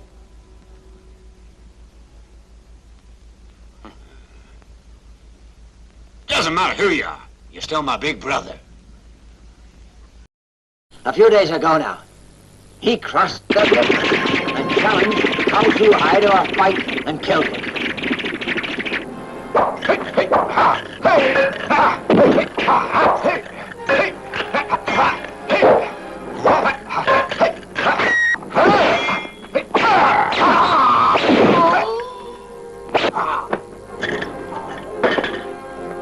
Liu Taiyer and his two assistants are dangerous. They like killing. And if they meet a stick fighter, they always go to kill him. They murdered the Feng brothers at Tac Mountain.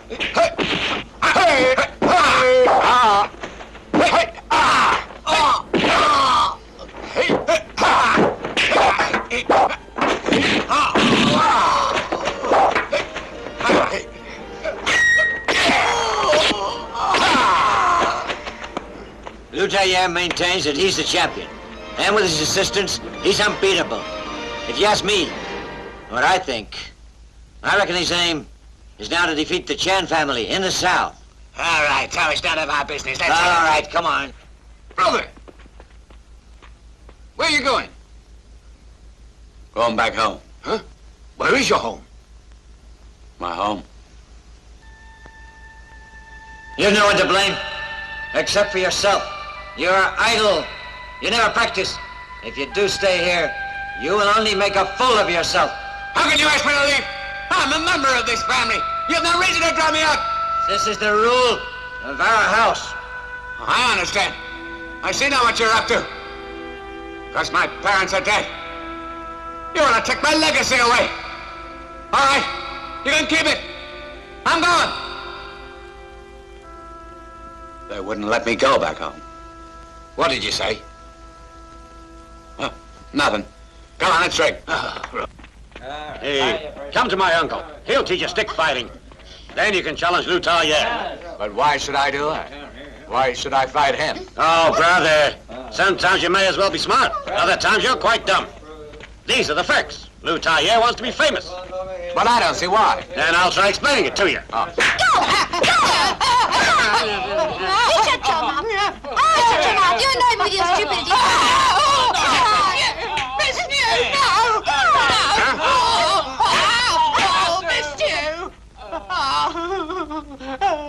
Miss New, I don't care what you do. All your scolding only goes to show that really you're very fond of me. And you and I, we both like to wear out outfits. I tell you, we're destined to come together. Hey, this was so aggressive. Hey, why are you hitting him? You seem rather young to be so harsh. Why do you beat people in the middle of the street? None of your business. How dare you hit me? What are you gonna do? If you hit me, lady, I'll hit you back. And it won't be nice. I don't pull any punches. So... Oh, you don't know me, but I know you.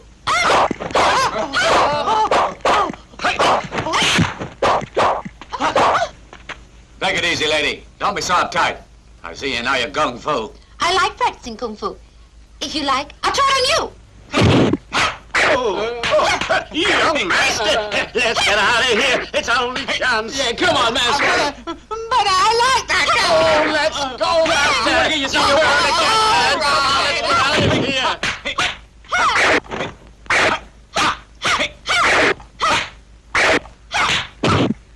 Hey, want to take another swing? He's my big brother. You better watch it. He'll hurt you.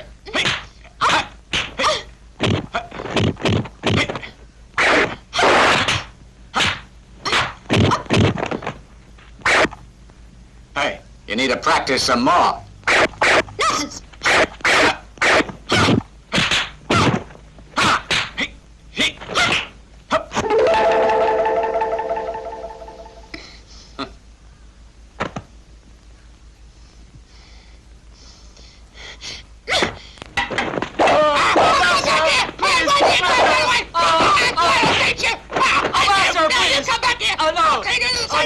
Nonsense.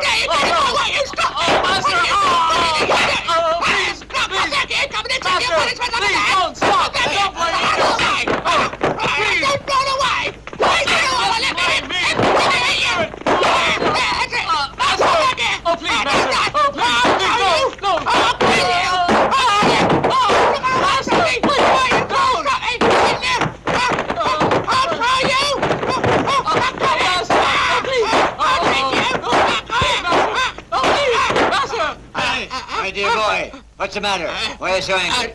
Dad, I don't want to live. Jin Pao. I want to die. Jin Pao. All right. Who's been bullying you? Master.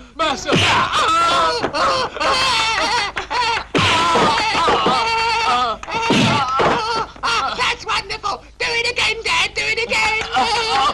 Master, I promise I never bullied him. It was Madame New who bullied him. Her again. Dad, I want to marry her. My God, why do you have to pick her of all women? It's just a head. The San Sanchez. My uncle's called New Son. He won a bronze stick years ago. Nobody could defeat him then. He was well known around here. All the local fighters feared him. They called him the San Stick King. Take a look. That's very good. What do you think? Not bad, eh? My uncle's still stupid. Even though he is quite an old man, he keeps himself fit. Oh, my uncle's here. Brother, you must pay the old man your respects.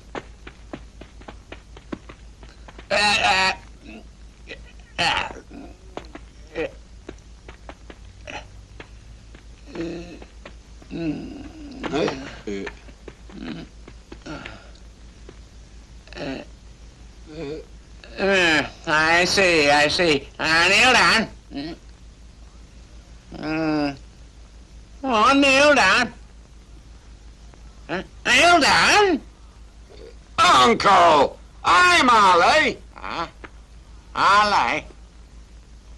Ah, yes, I remember. You're Toddy Lay. That's right, it's me. Well, now that you've found your uncle, I have to go. Patience, you can go. I signed the sticking will enroll you as a student. Now, kneel down. But I can't, Uncle. I can't take anyone as my teacher. I don't care what you say. I'll take you as my student. Hey, my dear boy, you really shouldn't eat so much.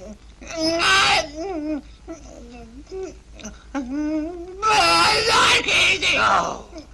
Shop high. One of these days you'll eat yourself to death.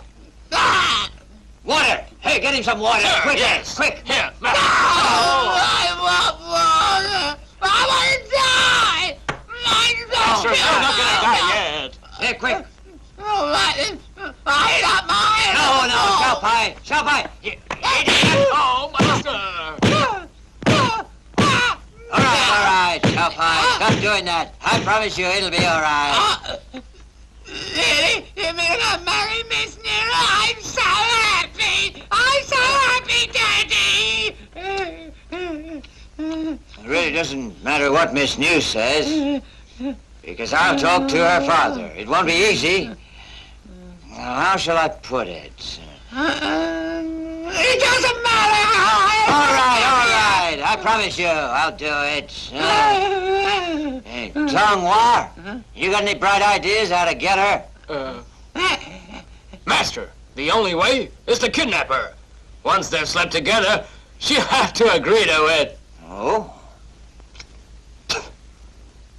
Really, kidnap her?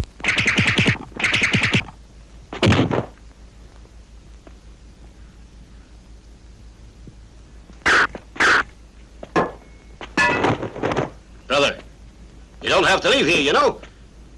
If you have nowhere else to go, stay here. Let's meet my auntie. Then I'll show you your room. I'm still not sure. Hey! How dare you show your face? What are you doing here?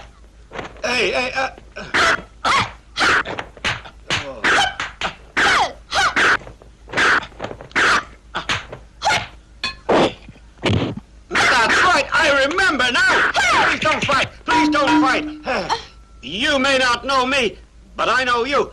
Young lady, you and I have met before in a fight. You stupid old fool! Don't fight me now.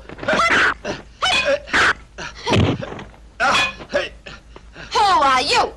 How dare you come to my house and bully my daughter? Huh? These men gave me a hard time in the street today. Now they even followed me to my house. All right. No, it's not. Auntie, I'm Ali. Oh. You mean you're Tylee Lay? That's right. Yes, that's me. I'm Taylor Lay. Oh. Your father brought you here must be many years ago now. You stayed with us here for 6 months. Never paid a penny. And now that you've come to stay again, are you going to pay this time? Eh? Hey. And who are you? He's Shanku Young. He's my adopted brother. All right. Since you dare bully my daughter, I'm going to punish you. Hey, Auntie! Hey! You see, my old stick's still useful, isn't it? Oh. Don't talk nonsense to your old sticks. I haven't been in use for over 10 years. Dad? Dad, have another brandy and keep your nose out of our business. All right. Ain't nothing serious, so let's forget it. He's gonna be my new student. We're a one big family. Hey, you.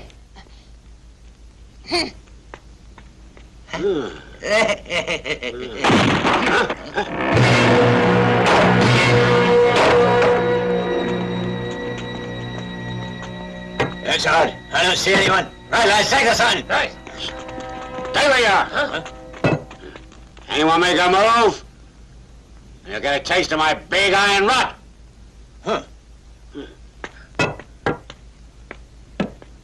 the hell do you think you are? You can't push me around. Huh? Take it easy. Let your uncle speak. Fine it is, Rock, but if you want to take the sidewalk, I can't allow it. Mr. New, this affair is beyond your control. The left-hand stick. Yeah, you handle yourself well. Young fella, your stick may be flexible, but that's nothing. My stick is hard and strong and can defeat you easily. We'll see about that. Uncle, let me deal with him. You aren't any match for me.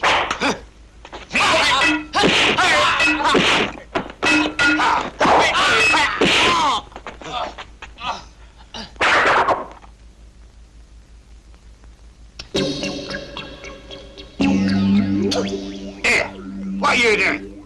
You spitting up blood? You fool, can't you see it's beetle nut? Hey!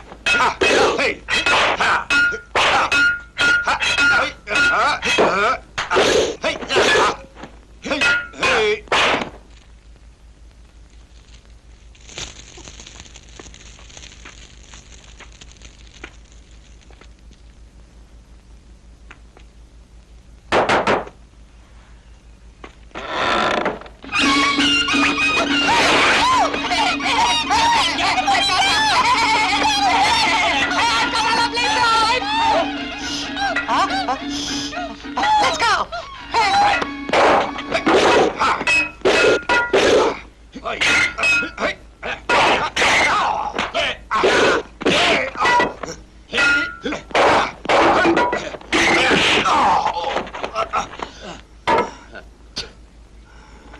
Stay! He'll defeat you! Let me handle this upstart.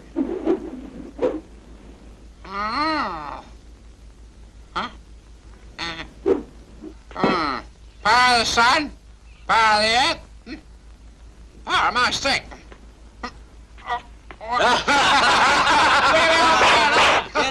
What's funny? You have to use strength, bring them together, and hold the stick out.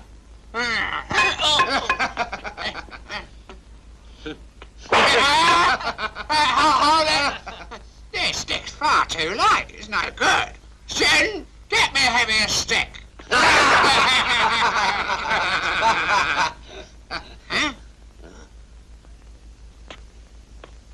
Oh, man, you're lucky. I got other things to do. They're afraid. 'Cause I'm an expert. They don't even want to fight me because they're so scared.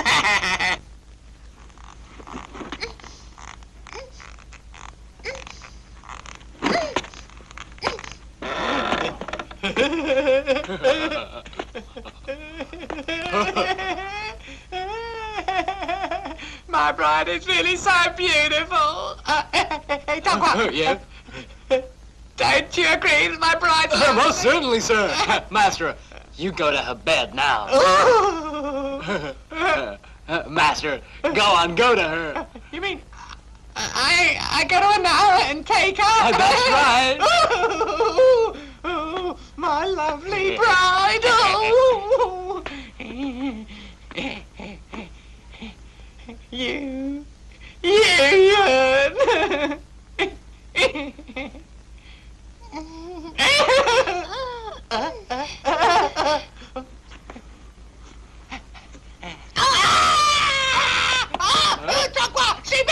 She bit me! Master, you mustn't cry.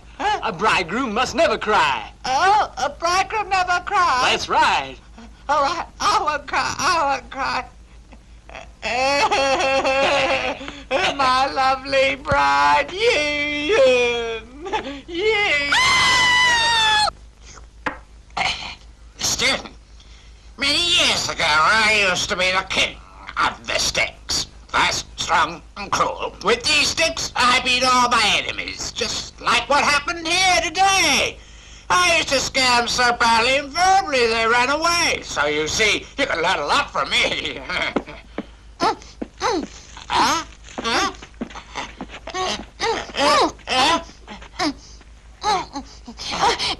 Bastard! The only thing you know how to do is drink and boast. While your daughter has been kidnapped.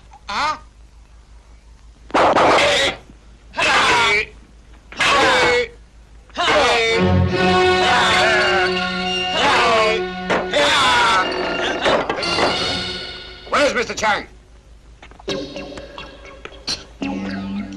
Here I am. What do you want? Let my cousin go. First of all, you have to get past me. And then I will release her. Galilei, you've been hurt. Allow me. Brother, his kung fu's good. Yes, I know. Yes, Jerry, you be careful.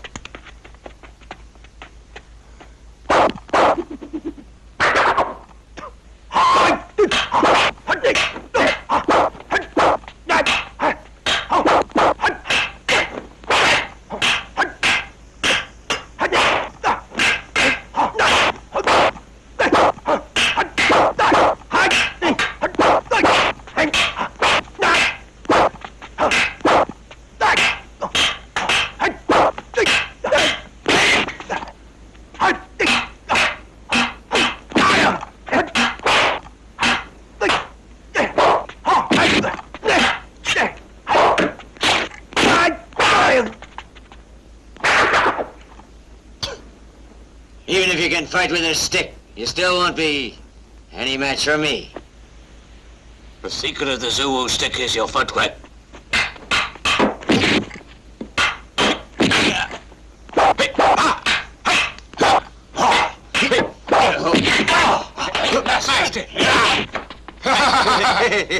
Mr. Chang, now what you have to say for yourself, Dan, eh? You? Hey, if the student is good, his teacher must be excellent. Right. Let's go along the Sun-Sun's gym. Right. All right, now, raise your stick. And two. And three. Here, up a bit. All right, now pay respect to your teacher. Go on now. Hey, don't push it. One at a time, one at a time. Come on, now. What's your name? Money? Yes, ma'am. Come on now. 3 times. All right, up you get. Over there. Now, come on. All right. Hey, don't push it. Take it easy, line up, can't you hear me? Now, if you want to enroll as a student here, the fee is only $3 a month, which is very cheap at the price. Now, line up, come on. What's your name? Come on. Lutale. Give me your name, come on, boy.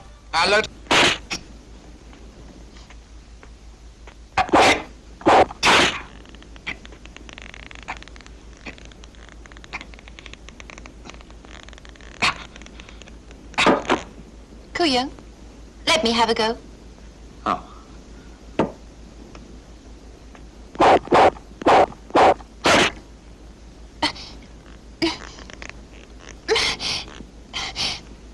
Take it. Oh, it's made of iron. That's why it's so heavy. I don't understand. Since you're already so skillful in stick fighting, why do you want to be so strong? Because strength is the basis. Then comes skill, accuracy, and speed. I'm not better than Tai Li. As far as skill, nor as fast as you. Or accuracy, I'm not as good as Chang. But you're still able to defeat all of us. No, that's because you weren't ready. What about Mr. Chang? That was his own mistake. He underestimated me. He gave me the chance to get in close to him. So I was able to use short sticks. Otherwise, I'd never have gotten near him. I understand. Practice makes perfect. And even if you know lots of techniques, none of them work unless you practice. I didn't used to. I thought I knew everything. So I played instead. But now I understand nothing's worth achieving without hard work. Koo-young, there's one thing I must ask you. Go ahead. Tai Li said you belong to the Chan family. But he also said that you may be joking. You believe me? Yes, I do. Why is that? The way you behave. I know you're from a good family. And Father recognized your style. It's the Chan families. But I don't understand why you... Hey, I don't want to talk about it. Call me Chang Koo-young. Koo-young. You won't get away! I'm gonna kill you! What you... Come on! Come on out! Let me get you! Never mind. Let them play. Come on, you big fool! You won't get away! You won't get away this time! gonna kill him. Big guns.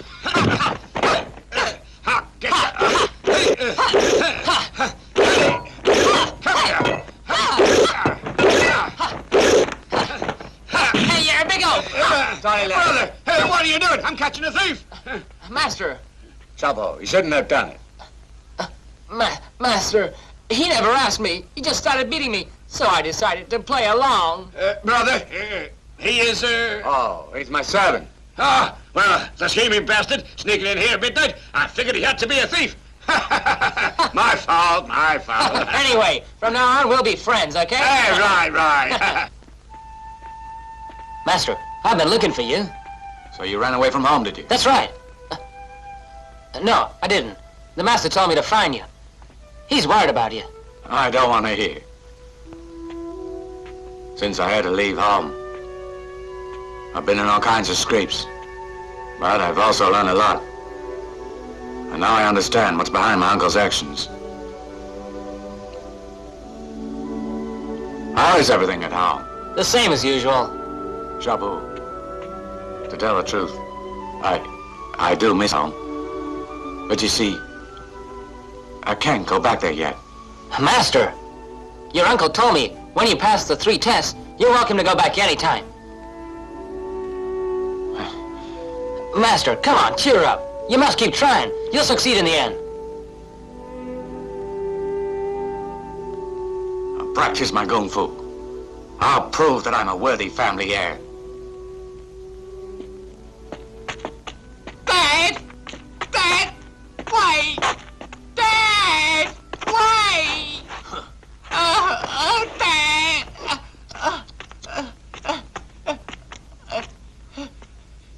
Dad, I'm thirsty. Why don't we stop and get some water? You're the cause of all my misfortunes. You could have had any girl, but not you. You had to fall in love with New's daughter. You fool. Now my gym is closed down, and I'm out of business. I've got to go to another city and start again. You fool! Dad, please don't hit me again. I promise I won't be a fool anymore. What did you say? I won't be a fool if you don't hit me. So you really are a fool.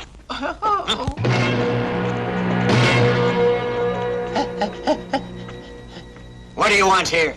Excuse me, but are you the stick fighter, Mr. Chang, then? Yeah, I'm Bill Chang. Who the hell are you?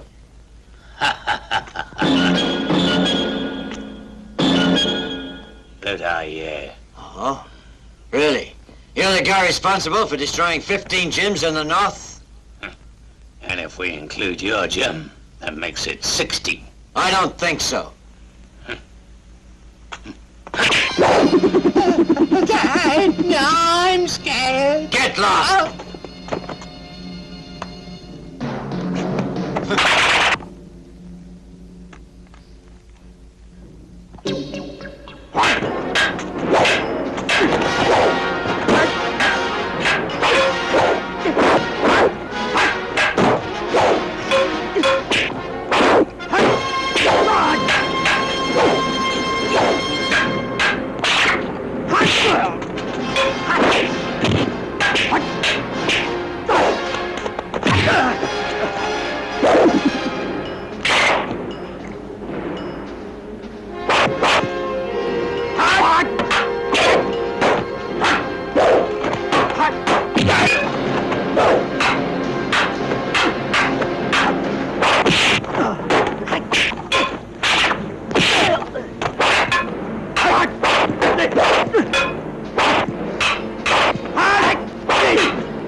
Dad, why are you chewing beetle nuts? I'm not chewing beetle nuts. I've been badly wounded. I'm dying. This is blood. You fool. You really are a fool. Dad! Please don't say that. Don't say I'm a fool. I know you're dying. And I'm crying too. Dad! My son's a fool.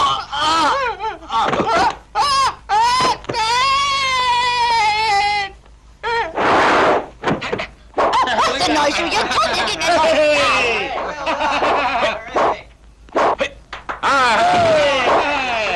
Very good. Let's see more.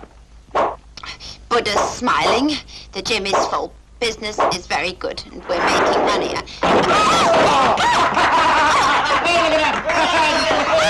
Oh, right on the table. That's all over.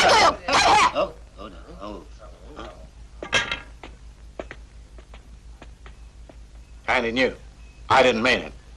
Please forgive me. Forgive you, but it's clear you did it deliberately. You bring in all those rude students for their evening meal. Although I know they've paid for it, but I had to pay for the food and the setting up of the order. What's more, this table cost me a lot of money. Do you want to bankrupt me? Mom, I'm sure Chan didn't do it deliberately. I don't care who he is. In my book, he's just a good for nothing. Hey, stop it, old woman. How can you be so mean to him? Well, I can be mean. I can be as mean as I want to be to anyone I want to be. How bandit. Huh, what do you mean? Oh, you want to take it out on me too, huh? Are there any decent people around here? Old man, you better come out this instant. It's a misunderstanding. Oh, it's a mistake, I tell you. And you did nothing to help me. Come on, you defend me. But Auntie. Do something to defend me. Well, Auntie, now. I'm your auntie. Why don't you help me? Brother. Auntie, Big Brother has been so good to all of us. You can't just throw him out. Oh, did I say I'd throw him out? Did I ever say that? Did you hear me say that? It's a mistake. Mistake. Dolly Lee, you've said enough. Remember, no matter what happens, we'll always be brothers. Brother!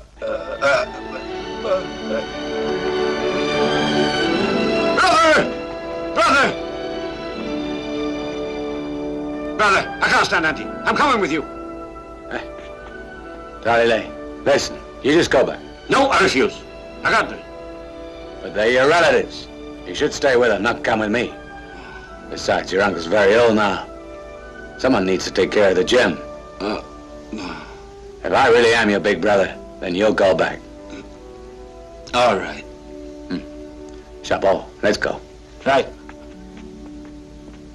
Brother, I will never forget you. Master, there's no point in this wondering. Why don't we go back home? Home? All in good time. But not at present. Then what are we going to do now? Well, the first place is to find somewhere to stay. Right. And a meal. I'm feeling hungry.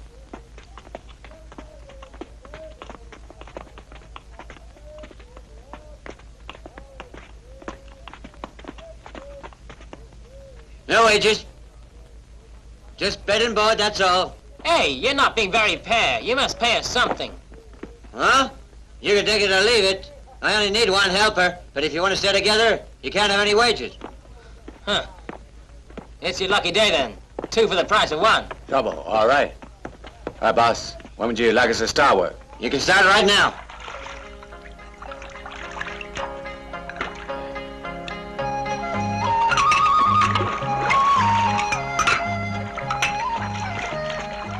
I'll take in the food. Hey, master, how do you feel, huh? Go to hell. Waiter, hurry it up there. All right, I'm coming. Hold on. Thanks. Here, help yourself. Enjoy the food. Please, go upstairs, won't you?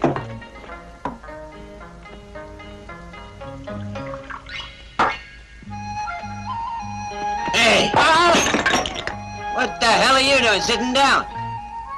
I'm resting. I've been working all day. That's what you're paid for. Now get out the bug and start working. Master, I don't care much for our employer. He must have caught you idling. Huh? No, not at all.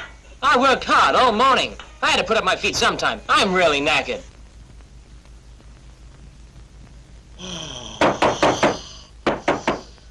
Who is it? It's midnight already. Me? Why you silent? Already closed down. Coming. Oh, Oh, it's you, Mr. Hua. I wasn't expecting you. Do come in, please. I want to take the whole in. I've got some very important guests with me. Oh, yes. Sorry, you can't do that. I'm afraid nearly all the rooms are occupied.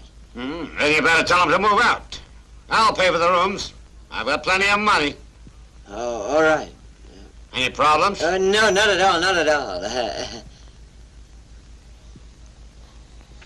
Hey, get up. Everybody, get up. Come. Quickly. It's morning. I feel like I just went to sleep. Hey, it's not morning yet.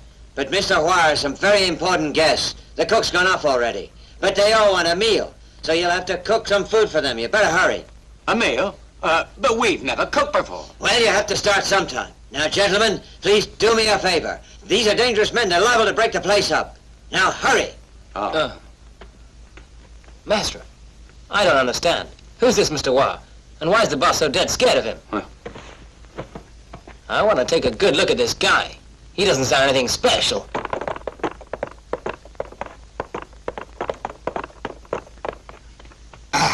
Please sit down. Mr. Liu, my teacher has said you're not to bother him. Yes, of course, anything you say. I'm very honored to have come. I'll do my best to keep you suitably entertained, and I hope you will put in a good word for me with your teacher. Provided the service is good, we'll consider rewarding you. Of course. Come on now, let's drink some wine. Food's coming soon. Come. More wine. On it. Talking to me? Where are you going? I'm going upstairs with some tea. Not necessary.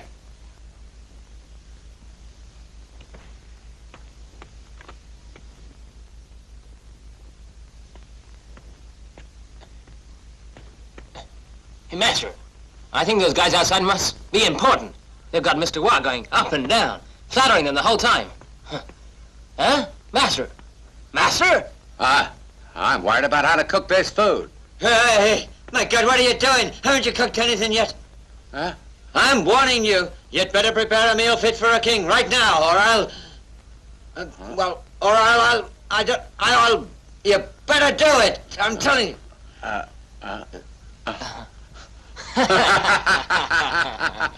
You mustn't laugh. Now, please, I'm begging you, please cook. Please cook. Come on, cook. All right. Huh? Master?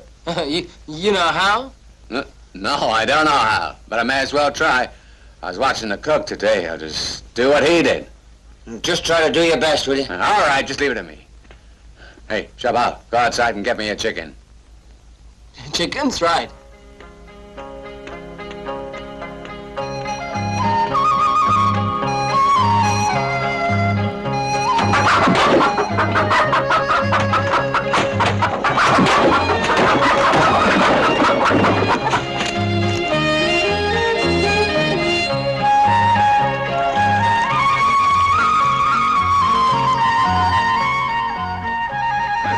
Well, I'll be... Hey, boss, what the hell's keeping you? Come in, Master Hua. Your dinner is prepared by these two men. Come here. Now tell me, what kind of food you call this? This dish is called stewed meatballs.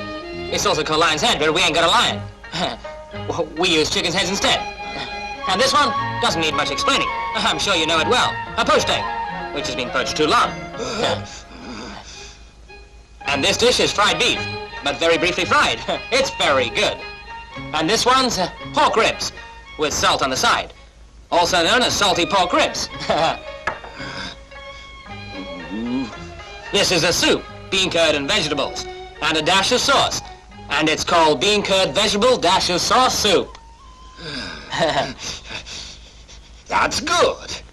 That sounds wonderful. Oh, thank you, mister. It's not bad considering it's our first time. If it's no good, you'll understand. Why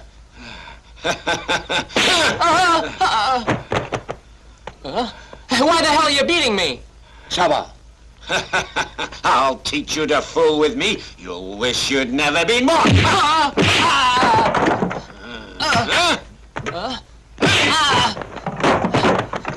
Come on. Don't fight. We'll lose our jobs. We'll have to go wandering. Hey, Mr. Wah, you must forgive them.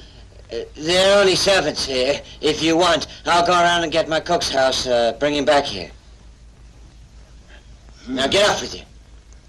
Oh, come on.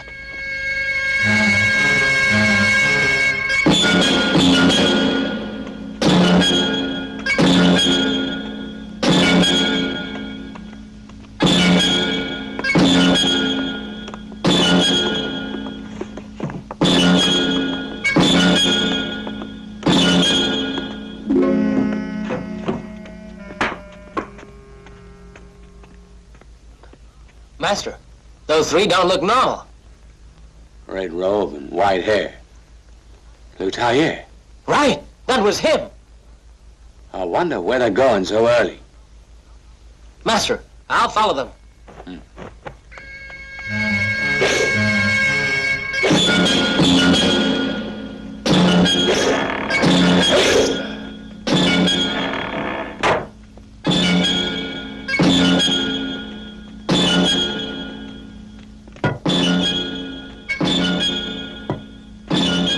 What do you want?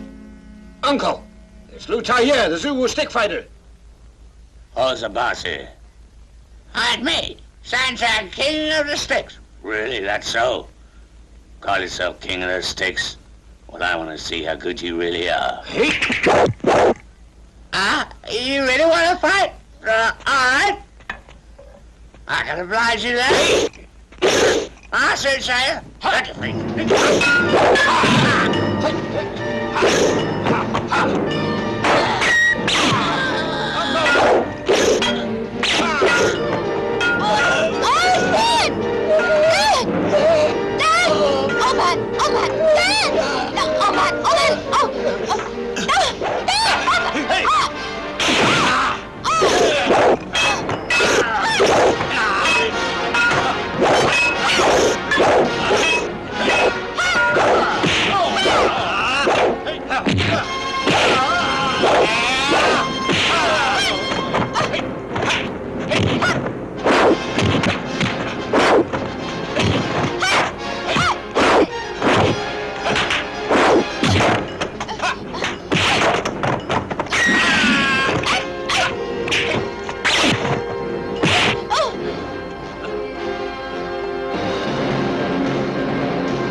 My father. I've heard people say your family threw you out because you weren't good enough. I never thought. I would have to kill you before killing your uncles. I'd like to see how much your family did teach you.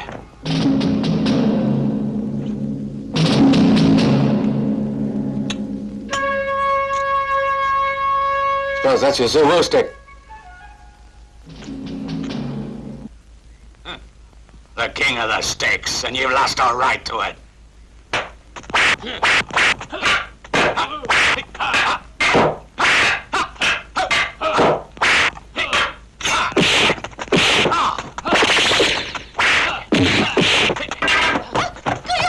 hit you, you're not a hit.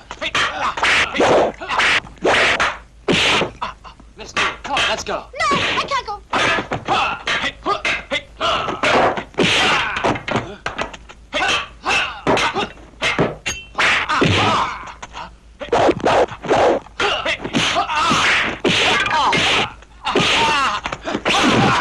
Quickly go! Get out of here, brother! Get out of here, brother, quickly!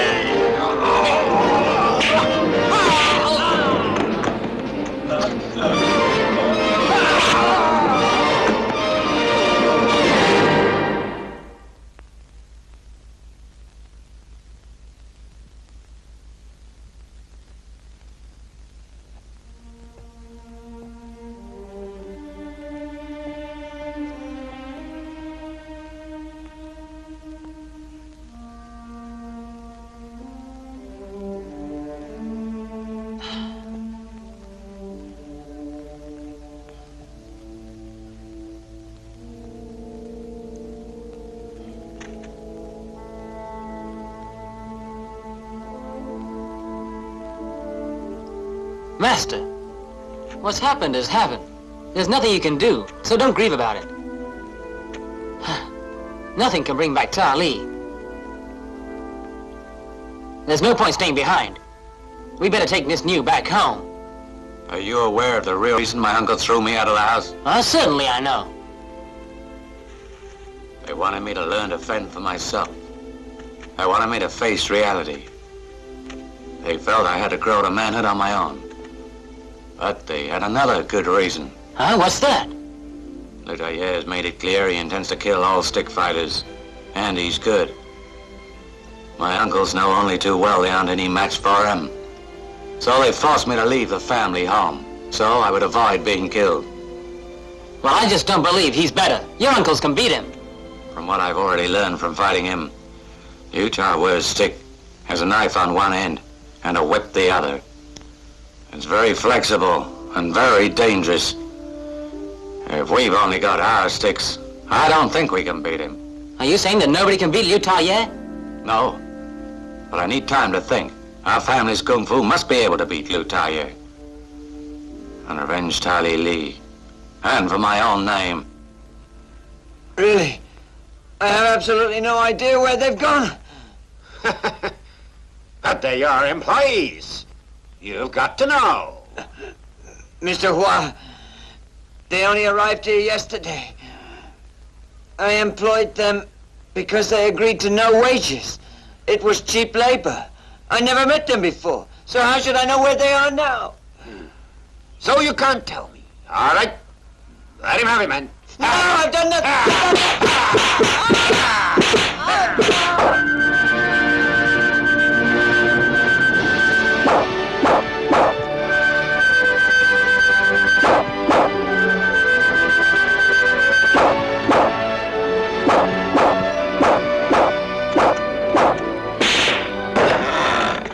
Master, there's no sign of them here.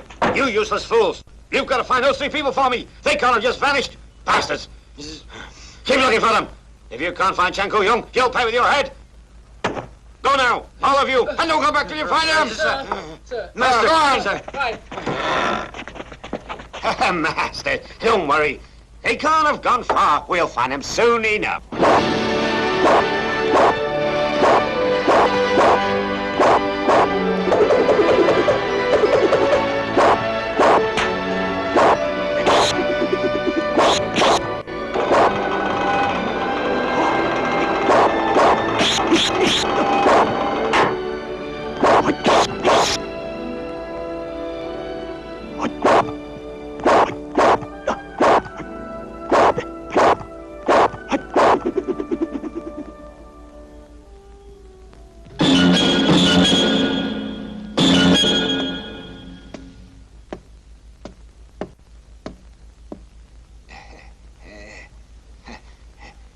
Master Liu, I said I tried my best. I really did try. You said enough.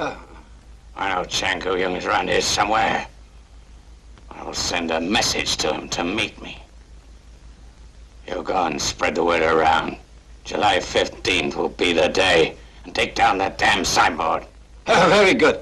Good idea. As soon as Chan Koo-young hears about that, he's bound to go back home immediately.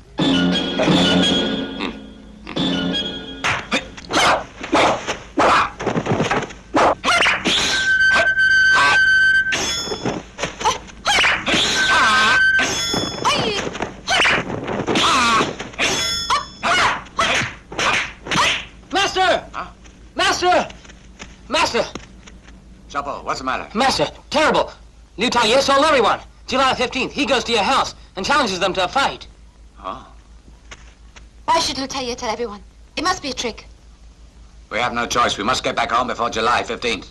But we haven't finished practicing. I'm the only one in my family who can fight him. I can't allow my uncles to fight him on behalf of me. And if any of my uncles should die because of me, I couldn't live with myself. Koo-young. Yuyan, don't worry. We've still got plenty of time left. We can practice on the way home. Maybe we can even figure out a way of defeating him.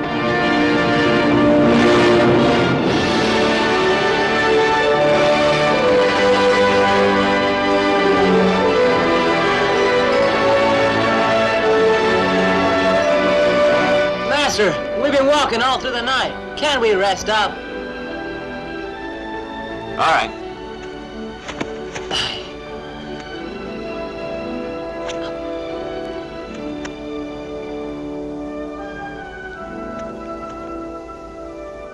What are you thinking about? I'm confused. Why do men always have to fight each other? Doesn't it seem that life is unfair? You shouldn't think so much. Man was created by God. We are what we are. And in this life, we have to fight to survive. And provided we try our best, then that's the only thing that matters. I'm so thirsty and I got no water left. Huh. We've no more time. Let's go now. Shabo, let's go. Huh? We haven't rested yet. Moving already? Huh?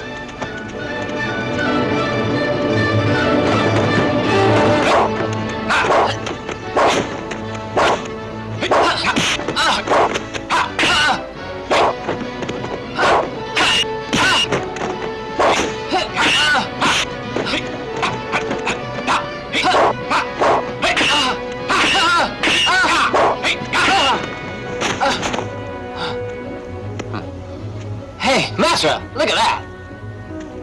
Koo-young, you're getting much better now. Master, you know I really believe you can beat Liu Taiye. Not really. I can't beat him yet. Koo-young, come on, cheer up. You must have faith. As long as you're confident you can defeat him.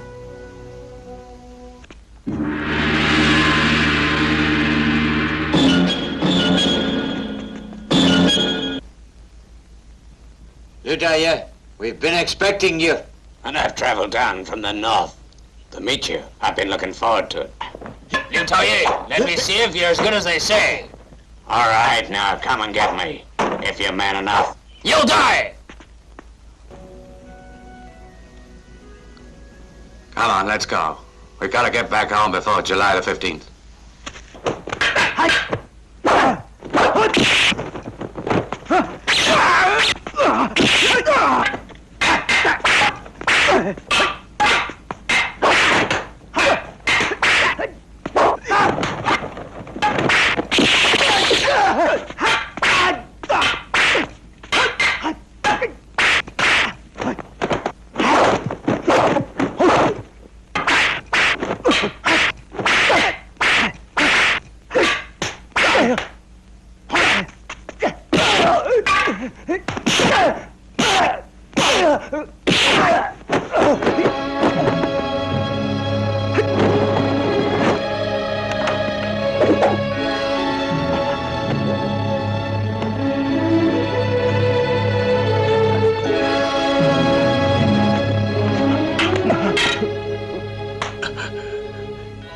Liu Taiye, kill me and have done with it.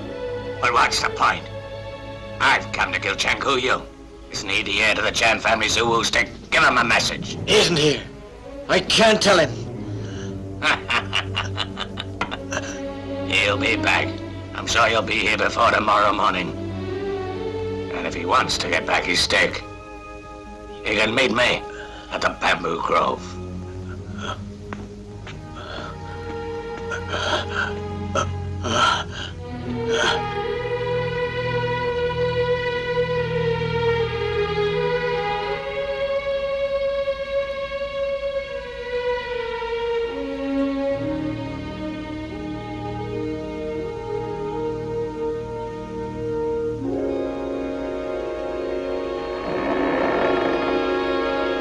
Look how he has been here. Impossible. It should be tomorrow. Uncle! Uncle!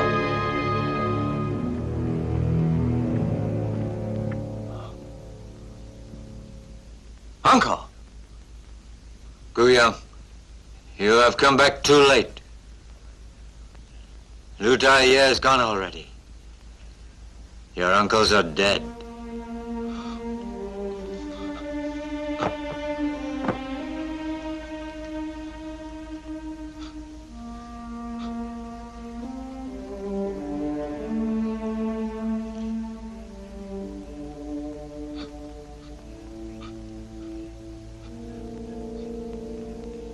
Guyang, now stand up.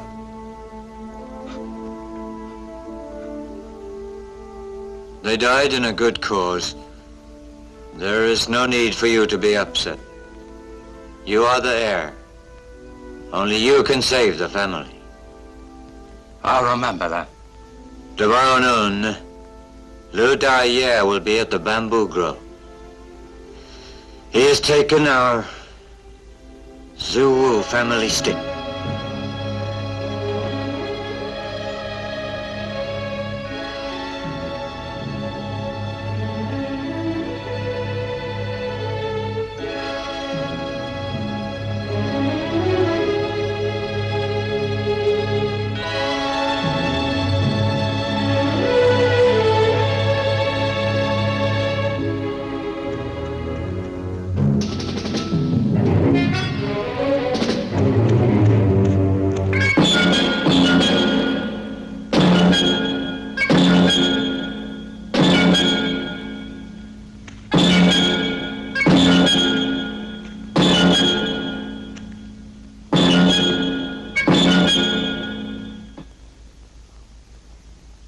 So we meet again.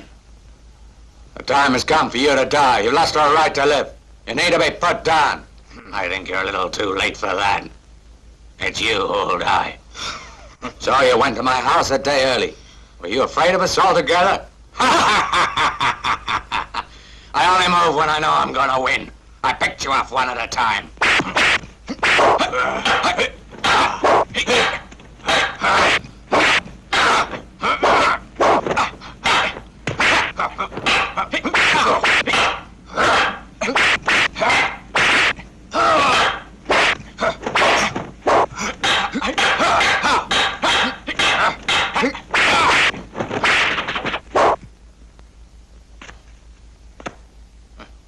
Bastard, you got better. If I hadn't, I wouldn't have come here.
you.